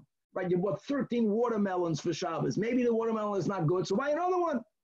So he, no matter how much food he had ready for Shabbos, if he found that some new food, he would buy it again, because maybe that's even better. That was his honor that he gave to Shabbos. Says the Gemara, will say there was a certain Nishiyid that lived in his neighborhood, and he was very wealthy. And Omri like Kaldoi is a stargazer. Either he went to the stargazer, which we're not allowed to do, he was a goy, or a stargazer met him, and he told him that all of your property, Yosef Meiker Shabbai Achali, will be consumed. In other words, it's going to be transferred to this Yid, which was known as Yosef, the one who's Meiker, who honors the Shabbos. Now he got very concerned. He doesn't want his belongings to go to him. So he decided he'll do something to prevent that from happening. He's going to protect his Nechasim. How is he going to protect his Nechasim? Azali went. He sold all his belongings. And Zavin Behu Margonis, and he bought a very precious pearl, very precious gem. And Oisfa Bisiyane, he put it in his hat. He felt that if it's with him the whole time, it's azoi protected that it'll never go to Yosef. So Bahadi the Kover Mabro, he was once crossing a bridge. And Efrech Ezika is Geblozen Avin. And Shadia B'mayin, he threw the hand into the water. And Bali Kavra, and a fish swallowed it. And Askua, and it was brought up, it was caught. And I saw Alapanya Mal Shabbat. But when did the fisherman catch that fish? Late Friday afternoon. Now, yeah, you can go to the markets to buy fish, L'Kovet Shabbos, but everyone does that Shabbos Friday morning. Now, we learned 2 DAF ago that Nachalpi Halacha, you are allowed to go to the market before davening Friday morning. You don't prepare for Shabbos the last second. And here, they caught a beautiful fish, but it was already late. Everyone already prepared food for Shabbos. So Amri, man zovin kiyashte chaval. Like, I wish I would have caught this fish a couple of hours ago. Who's going to buy it now? So Amrulay, that was the mid of Yosef Meiker Shabbos. Zil am tuyuhu, l'gabe Yosef Meiker Shabbos, the ragul the zovin. You'll sell him something as long as it's not Shabbos yet, and he has enough time to prepare it, even though he already has enough food, he'll buy it l'gabe Shabbos. Am to you on the Hali Zovni. The Taka went to him and he bought it. And Korean, they ripped it open. And Ashkech Be Margonis, and he found the pearl. And Al Pi Halach it says, right, he got Yush, so it's Hefker, it's ownerless, he owns it. Zabne, and he sold it, the Pleisad, Iliyasa, the Dinri, the Dahaba. That pearl was sold. It either filled up 13 attics, again, Yud Gimel Midas Sarachmim, a very lofty Madrega, or 13 Kalim, by the 13, and Paga Be'ahu Sava, right? And a certain Eliyah Navi, Trace Chulin says, Sava Meintach Eliyah Navi, he met Yosef, and he told him that man the Yosef Shapsa, whoever borrows for Shabbos is Ostavisin as Pare Shapsa, Shabbos will repay him. In other words, he went into debt again in Bracha, in Beitza Daf Tezayin, that's the Hazael, that all of our physical income is predetermined. Rosh Hashanah, Rosh Hashanah, Yom Kippur. Chutz from Hoitzah, Shabbos, and Yom Tov. So he took it to the extreme. So no matter how much you spend, right, you'll get it in MERCAVA. He got it from a MERCAVA. And how great is that? Says the Gemara weiter. Boy minei Rabbi, from Rabbi Shmuel ben Rabbi Yossi. Ashir in Shevetz Yisrael, Bamein Zoiken, what is the merit that happens uniquely in Israel, for which we can say because of that they became wealthy? So, Omar Loi, Rabbi Shmuel ben Rabbi Yossi told Rabbeinu HaKadosh, B'shul Shema Asrin, because in Eretz Yisrael we have the mitzvah of giving Trumos u'Maasros, and this is true even if it's only Midrabanan, as it is nowadays. But that's their merit. Shneimar, as it says in a aser ta aser, it's a double lashon. We don't say here divrei Torah lashon neyadon, but we yes taich aser b'shvil. Here we play out this shin and the sin. Shetes aser when you give Meiser, my friends, this Chazal is not referring to tzedakah, dafke not, according to this Chazal, because us giving Meiser is everywhere. No, they're emphasizing it's dafke trumas u'meises, and that's only for Eretz Yisrael. So then the question is, that's what the Rebbe, follow-up of Rebbe, Mela, we have Meiser. But what about why are the wealthy Jews in bubble? What is this chus in bubble? So for that, he told them, right? Talmud Bavli was the Torah center. The problem is that other nations, other countries where people were not as much machav of Torah, you have wealthy people there also. To which Rabbi Shmuel responded, what's the merit? The shvil shemachabdim es Shabbos. And again, machabdim es Shabbos also, at least al pi pshat, is begashmi, is they spend money without limits for Shabbos Kodesh. I went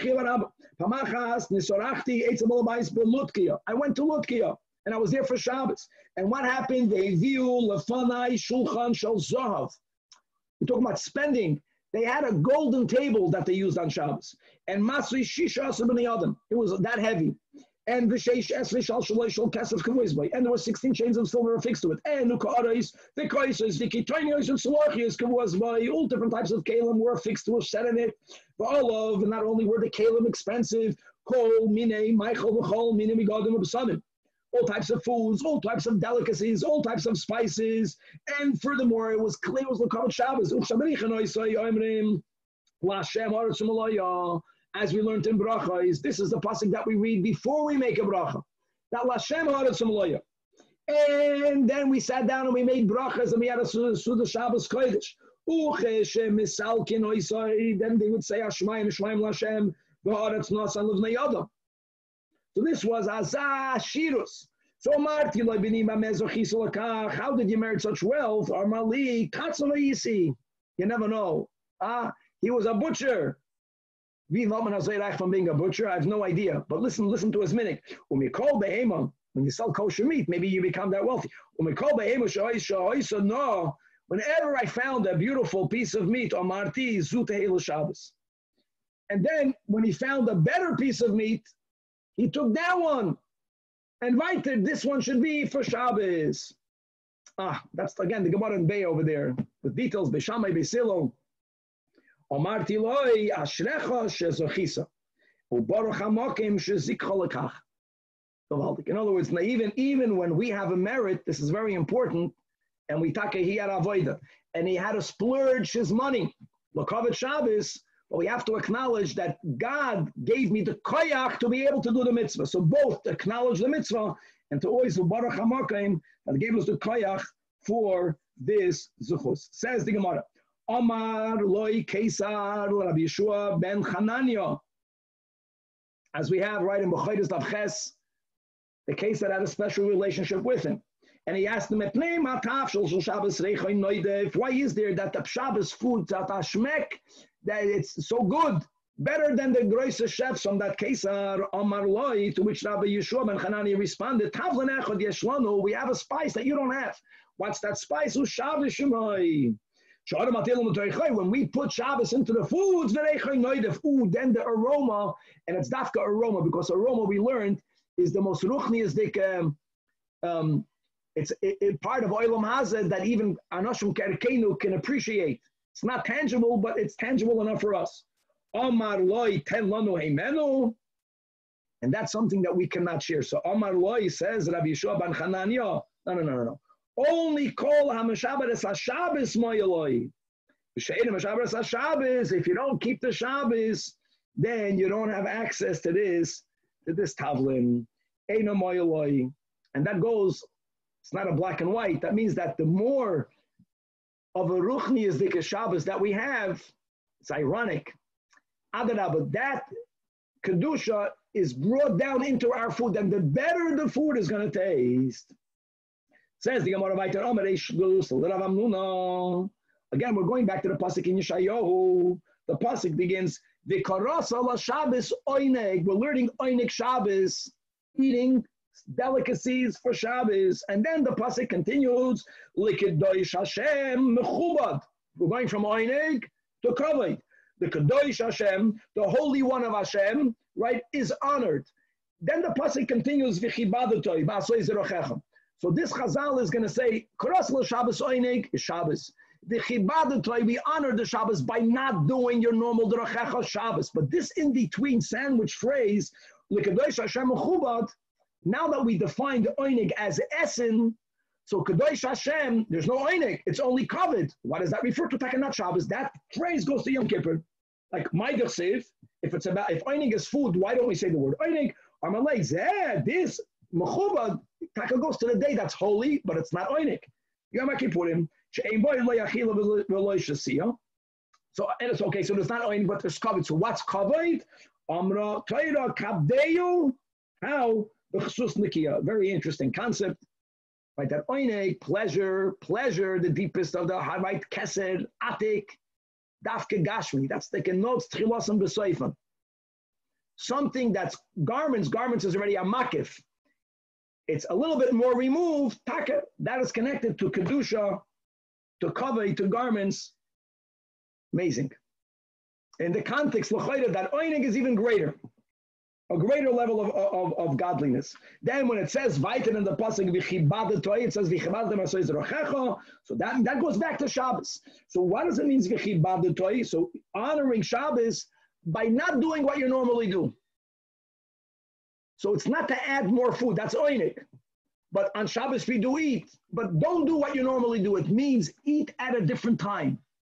When? Either way. Rav says, Lahagdim, honor the Shabbos by eating even earlier, which is not to allow yourself to be hungry. Shmuel says the opposite, la'acher. No, eat a little bit later, so you eat with more hunger. Amru lei b'nei Rav Papa bar Abba le Rav Papa kegoyin anon the shchiach lan bisra v'chamra kol yoimam. People like us that were wealthy, they already have meat and wine every day. So b'mem nishanye, how can we make the Shabbos different? Once they felt. It's not about buying more food, because more is not healthy. Better, they already bought every day better. So how are they MERCAVA Shabbos? How are they ma'anik Shabbos? So they needed this concept, changing the times of the meals. If during the week you eat earlier, then then eat later. So you'll be hungrier. So you'll appreciate the food more. Then eat earlier. By Yoscheva, we do both. We have Mazonos before davening, then we have invited after davening, just to make sure we cover all the bases. It says more invite. Rabsheshes, Bekaito. Oh, this is Gavaldik. This is again in the sugya of Kavod and Oinig now. Now, part of Kavod and Oinig, let's go to eating. Eating is Oinig. Even if eating, not waiting too much, is also part of Kavod or Oinig. Here it's Kavod. That's the Chibadetoi, give him a chabit.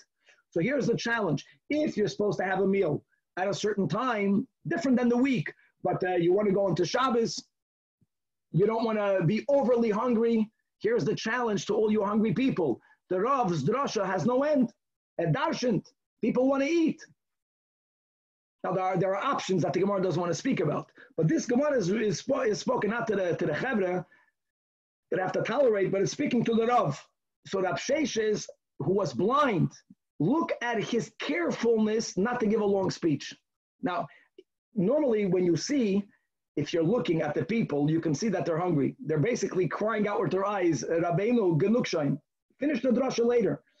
But he couldn't see them. So listen to what he did. During the summer,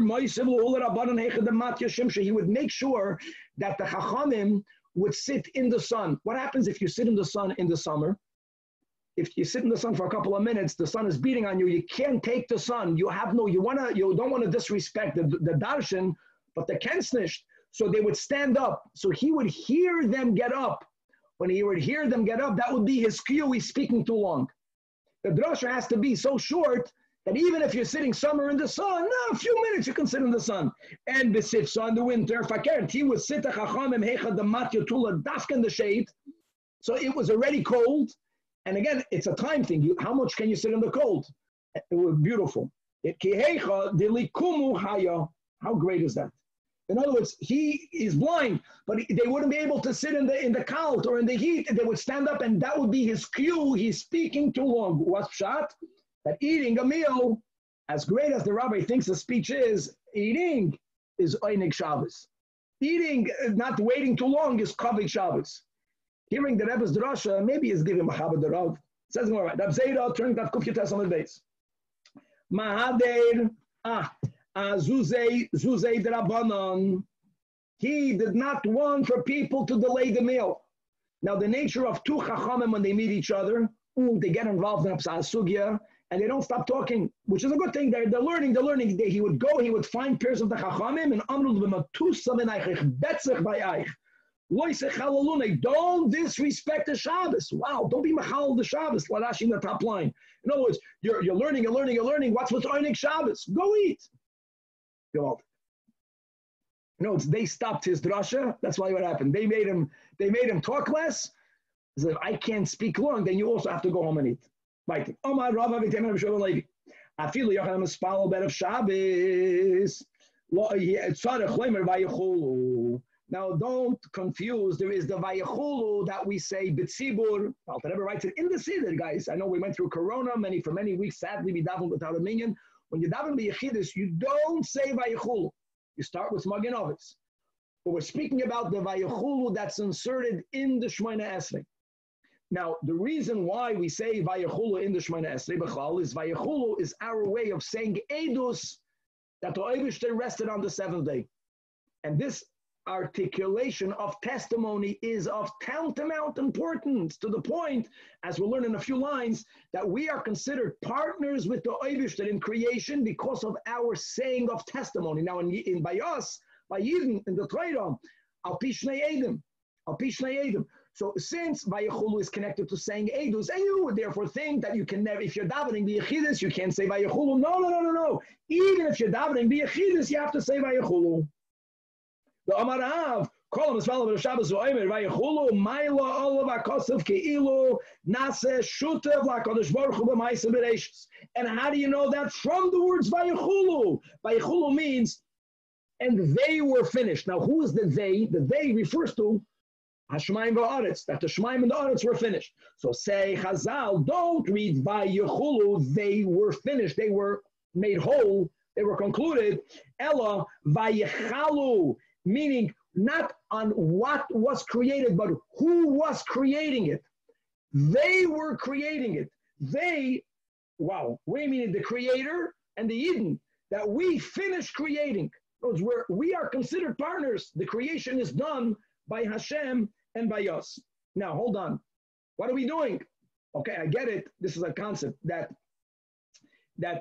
attesting to Hashem's creation is extremely important. But that's only something we do with Dibur.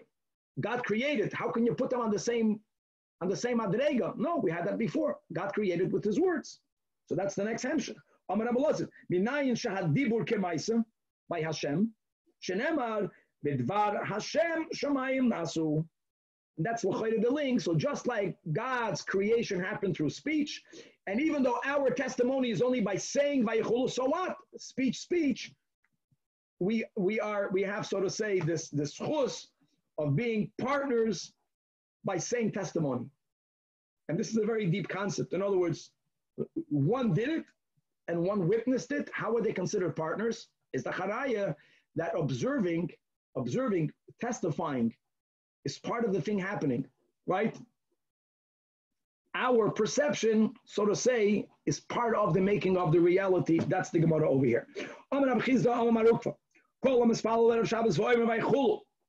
Shnei malachi ashoris malavam le'adam umanichim edem al roishai v'oimrim lo yisor avonecha. All of your avonos will depart.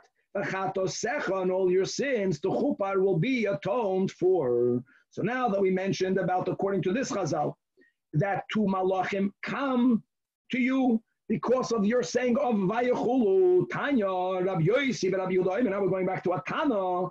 Shnei malachi ashoris malavim le'adam erev Shabbos, and they come with you mi beis hakneses lebeisoi.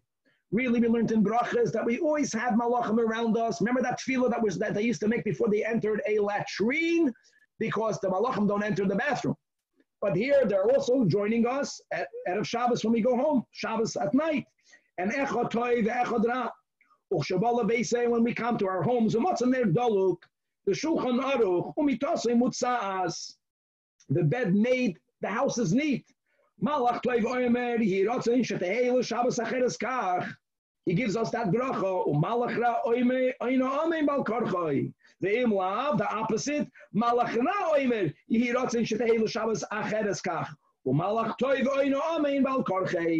And this is such an important klal, my friends, that when it comes to the freedom of choice that we have, it's not that every time I'm about to make a choice, right, the pull towards the good and the pull towards the bad is equal. It's not that way. That the more good I do, the more the good becomes empowered, the more I wake up the chitzonim in this area, and it becomes continuously easier for me to do the good, as the Alter Rebbe explains in Tanya. Or God forbid, in the opposite. Once I indulge in that nefesh habahamas dikataiva, that becomes empowered. It gets more koyach. Even the good, the energy of the good, that's called yanikas hachitzonim, it takes more koyach from the good. And then the next time I have to choose, it becomes easier for me to do the bad thing. So it's like a cycle. Elamad, Alter Rebbe speaks about the koyach of tshuva. That's the real koyach of tshuva, tashuv hey. That all of that yanikas hachitzonim is cut. The malach toiv's amen is stopped. It goes back. It returns when a yid does tshuva. Says the Gemara Vayter Amar Rabbi Lazar, La'olam yisader adam shulchanai ba'erev Shabbos. You should set up your table beautifully, even though you only plan to eat a kazayis. In other words, just having a table set for the kings has a value in itself. We're being machabed Shabbos. Now we're going from eating Friday night, as we mentioned in the last DAF from the Mishnah and Peah, about the whole concept of having a meal Motzoi Shabbos. Now,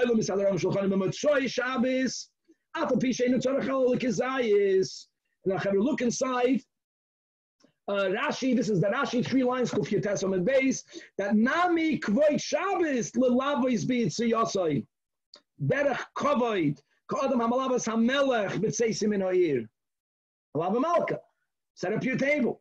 Set up your table here again, even if you're not planning to eat a lot. Many people leave their white tablecloths. We mentioned about putting it on Shabbos morning. They leave it on Motzei Shabbos. People light candles. The Shabbos licht again, Motzei Shabbos. This is all our Gemara over here. Next statement says, Motzei Shabbos, Melugma, drinking hot water on Motzei Shabbos brings you at a 4. Pas Chamel Motzei Shabbos, eating hot bread Motzei Shabbos, Melugma brings you at a 4. Al Pinigla, these are items that you cannot make on Shabbos. I know that today we have hot water urns, but you can't make hot water on Shabbos. You can't make hot bread. So you do on Shabbos, Motzei Shabbos, that which you cannot do on Shabbos. Really, in the Zohar it says that the Be'er Shemilium that we had earlier on Shabbos, that's we already spoke out, is a question whether the Girs in our Gemara is correct, whether it's in the Mediterranean, whether it is the way it says clearly in the Midrash, and according to many, the Gemara also that was written, there was a misprint. But the rock, the Be'er Shemilium is right now in Tiberia, that it exudes water Motzei Shabbos, and if any hot water in the world somehow taps into the Be'er Shemilium, that amongst other properties, it brings about the refuah. So it's an inyan to drink hot water. That everyone spoke about it when I was in yeshiva in the 80s, and that ever spoke about taking a warm shower Motzei Shabbos. I remember a yeshiva bacher from LA helped everyone. He filled the buckets of warm water. He went in 770, and that Motzei Shabbos, everyone bit the godim, right? They got a shtickle shower. That was all. The Chamim and Motzei Shabbos connects us to Be'er Shemilium, and it brings about the refuah. Now, he would prepare, right? Again, this is speaking about Malava Malka, not stam a meal. He would prepare Igla Tilsa. We have throughout Chazal, the Igla Tilsa means one of the two, Rashi always says. Either it means that he ate the third born calf, Epis Beteva, the cow, when she gives birth to her third child, that meat is the best meat, or it means a lamb, a kafale that's only a third of its size, which is the most chashuv to meat. And he would shecht at Motzei Shabbos not because he wanted the meat, he wanted to eat the kidney. So he wanted the kidney to come from the most expensive piece of meat. So that was the father. So Tigadol Avimi Birei says, Tate, you're eating up my Yerusha. You have to shecht a whole animal just for a kidney. I don't understand. You shecht another animal, you shecht it for Shabbos. Friday night. Let me take one kidney from Motzei Shabbos. Nishba kuli yasim b'mali Shabbata. It's not that he ate up the whole animal Friday night. Okay, so the father tried that once, Shavku. So next week, he planned, he's not going to shecht another animal just from Alav Malka. He's going to separate the kulia from the Friday's animal that he prepared for Shabbos, and Vasa Geshen, Asa Arya, that animal that he thought he saved, a lion came, and the lion ate it up. In Yiddish Zakman, Amegitnish Siyakov Nem Tesov. Remember, I was sitting by a Fabring and holding a cup of L'chaim and not drinking for a long time. Finally, the cup spilled. And the mashka and tzachfalorim. So that's when I was told, you don't make a l'chaim, it's going to get lost. But there's certain things that Hashem gives us because we're using it in a mitzvah. Don't think you're going to economize. You're not going to use it for the mitzvah. You're going to lose that thing itself. Now the connection is clear. It's mamash ba'ashgacha. Now that we have this typeset in the dafim, that exactly one daf in the same place, the same memra from the same amoida regarding Shabbos. Now we're going to Ian because they're connected. I'm going to show my lady. I was referring to the next piece. I'm sorry. Give me a few more lines. Whoever says amen with all of their might. What does b'chol koichai mean? So look inside the fourth line on top of Rashi. B'chol kavanasai. Chol koichai doesn't mean physically a loud voice. It means with all of your kavana. Says Toisvis over here, the second Toisvis, that what's b'chol koichai. Perush b'chol kavanasai v'chein perush Rashi. The Ri says no, that he brings from a psikta. The Ma'aseh Rabbi Shmuel ben Elisha, the Ka'amar Hassan, that kishi Yisrael nichnasim lebati knisiyos. V'oimrim yehei shmei Rabba mevarach b'koil ram. It means begashmis and a loud voice. That's mabatlan gezedes go machlokes Rashi and Tosfos. Does it mean something more pneumistic? Does it mean something at least also more chitzoniistic? Back in the Gemara, what happens? Koirim like zardinoi. Shenever, as it says, b'froi aparois b'Yisrael, right? That when calamities are averted amongst the Jewish people, is when does that happen? That's b'hisnadev. That's when the people are being misnadev themselves. When people dedicate themselves, Baruch Hashem. Taiches Hazael. That why is it that there are times that there was a calamity that was supposed to happen, but it's going to be averted? Why? Why? Because Baruch Hashem, and Baruch Hashem specifically refers to answering Amen Yehei Shmei Rabba. Now that's the Rabbi I was referring to. Rabbi bar Abba, look at that though. The same Rabbi bar Abba Rabbi Yechon. There was about Shemin Shabbos. Even if a person like the Avodah Zarah of Doir Enosh, here Afilu Yesh by Shemet Shal Avodah Zarah. The same concept. We're not speaking about Grab Avodah Zarah. We're speaking about the Hasidish Avodah Zarah. There's obviously Yeshus. There's Gaiva. There's already the origin of separateness of God. The antidote for that is Amen B'chol Koichai.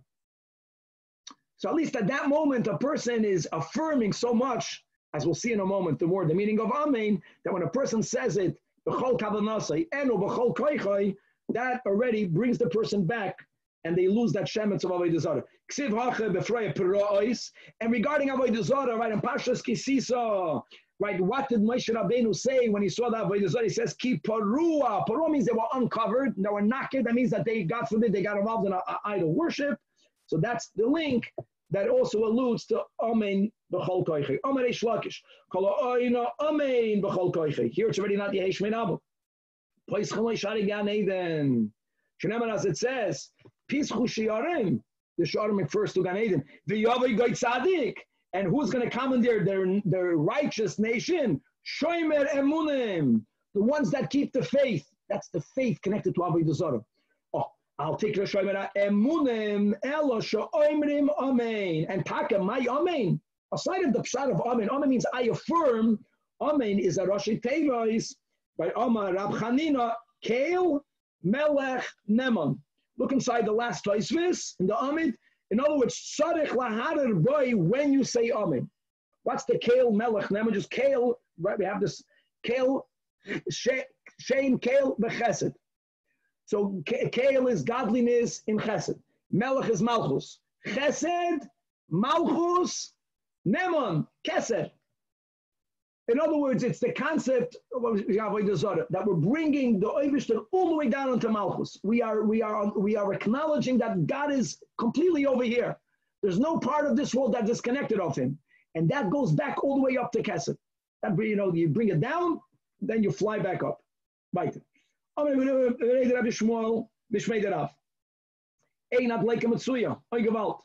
negative. That a fire only breaks out because there was some lack of Shabbos. As it says in Yirmiyahu, that the which is how, what won't you listen to? Like Kadesh es Yom HaShabbos, to be Mekadesh the day of Shabbos, not to carry any burdens. A greater level of Shmira Shabbos, you won't carry any burdens on Shabbos. If you won't listen to that, that means you will carry burdens. So what's going to happen? God forbid, Visati Eish B'Sharel. Right, this is referring to about Yerushalayim. The Achla Armonis Yerushalayim, and not only will the fire break out, but V'loi Sichba, it won't be able to be extinguished. It's going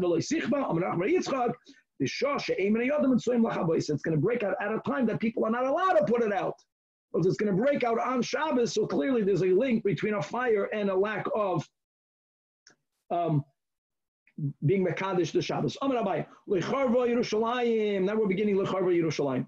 Ela b'shvil shechilul abas haShabbos. Shemar, as it says, Umi Shapsoi Sayeh Elimu Einayim, and what happened v'Eichal b'Toicham. Amar Ababo. Now, as the Marsha points out, when you have a sequence of statements, when does the Gemara use the word Amar? It's a good klal. Oh, is it Amar Rababo or is it Rababo Amar? Just to know a klal. Whenever a second Amoira is going back to something that was said before him, so then the word Amar is placed later. Whenever you are beginning a new topic, then you put the word Amar in the beginning. By the fact that it's not Rababo Amar, says the Marsha, but it's Amar Rababo is Arayim, that they're not arguing. They're not all of these chazals.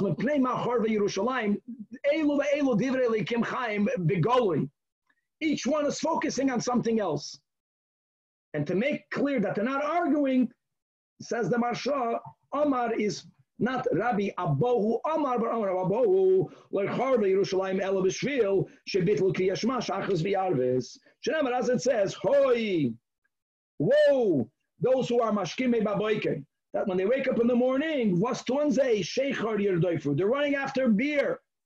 Or V'Hoya Chinar V'Neval Toif V'Cholol V'Yayin Mishteyem. Right, there are all types of partyings that they're doing, but to do God's work they're not looking at. And that's referring to you wake up in the morning, go daven. You finish work at the day, gay daven, don't go party. And what does it say right afterwards?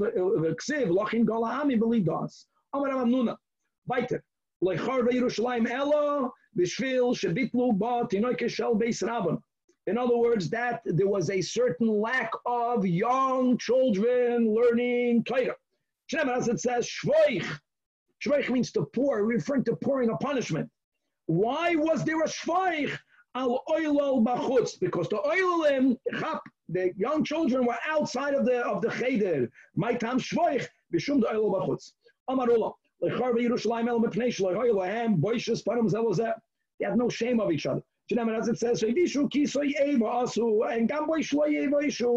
when people misbehave, as long as there is still some shame, so then there's a greater chance of doing tshuva. Once people not only sin, but Hashem sachnish, that's already the end. They did not give any chashivos for those who did things of greatness. No matter what you did, everyone was the same. Guys, everyone is the same is a terrible thing. Every society, look by Yidden, you go to a shul, whose names are on the plaques? People that gave tzedakah. Why are you doing that? Not just to get them to give the money. Even people that would give the money without it. You want to show that we value tzedakah givers. When you give chashivos to people that learn a lot, what are you doing? You're saying that we give value to someone who excelled in a midah tova. Once you stop doing that, this is one of the clippers of the world right now before Mashiach. Everyone is the same. No, not everyone is the same at their core, but good behavior has to be rewarded. And if you don't do that, then you're not motivating enough people to behave better. As it says, and the Ksiv Basrei, the land became is completely empty.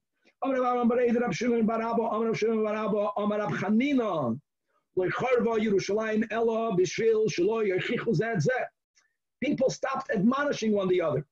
Everything was good. Alt is good. As it says again, a pasuk in Eicha, that their leaders were like deers that found no pasture. What does that mean? Taichas the Gemara. When deers walk in herds together, the one behind Pasha has its head buried in the tail of the one in front of it. In other words, it doesn't look to what's going on. Right? They didn't feel like they can inspire the others, and they could have and they should have. So to avoid that is they didn't even look. Even like in English, see no evil, hear no evil. No, that's not the attitude. Let's have one more piece. In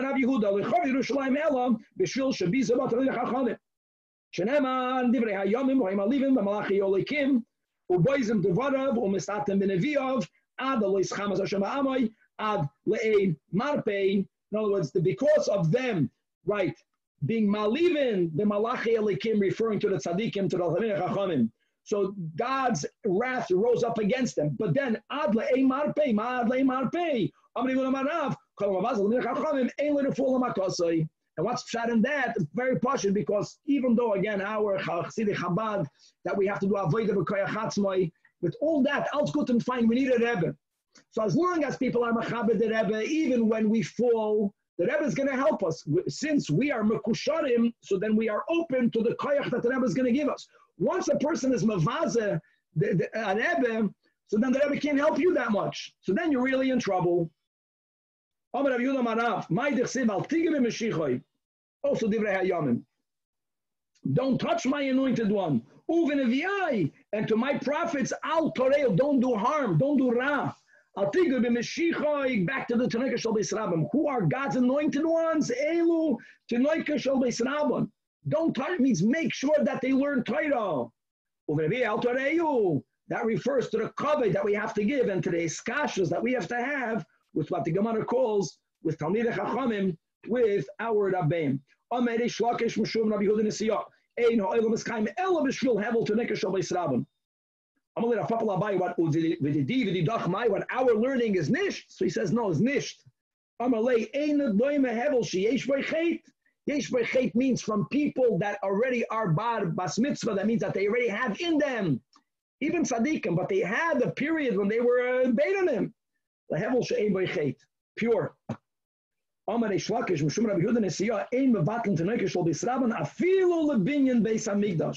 Wow.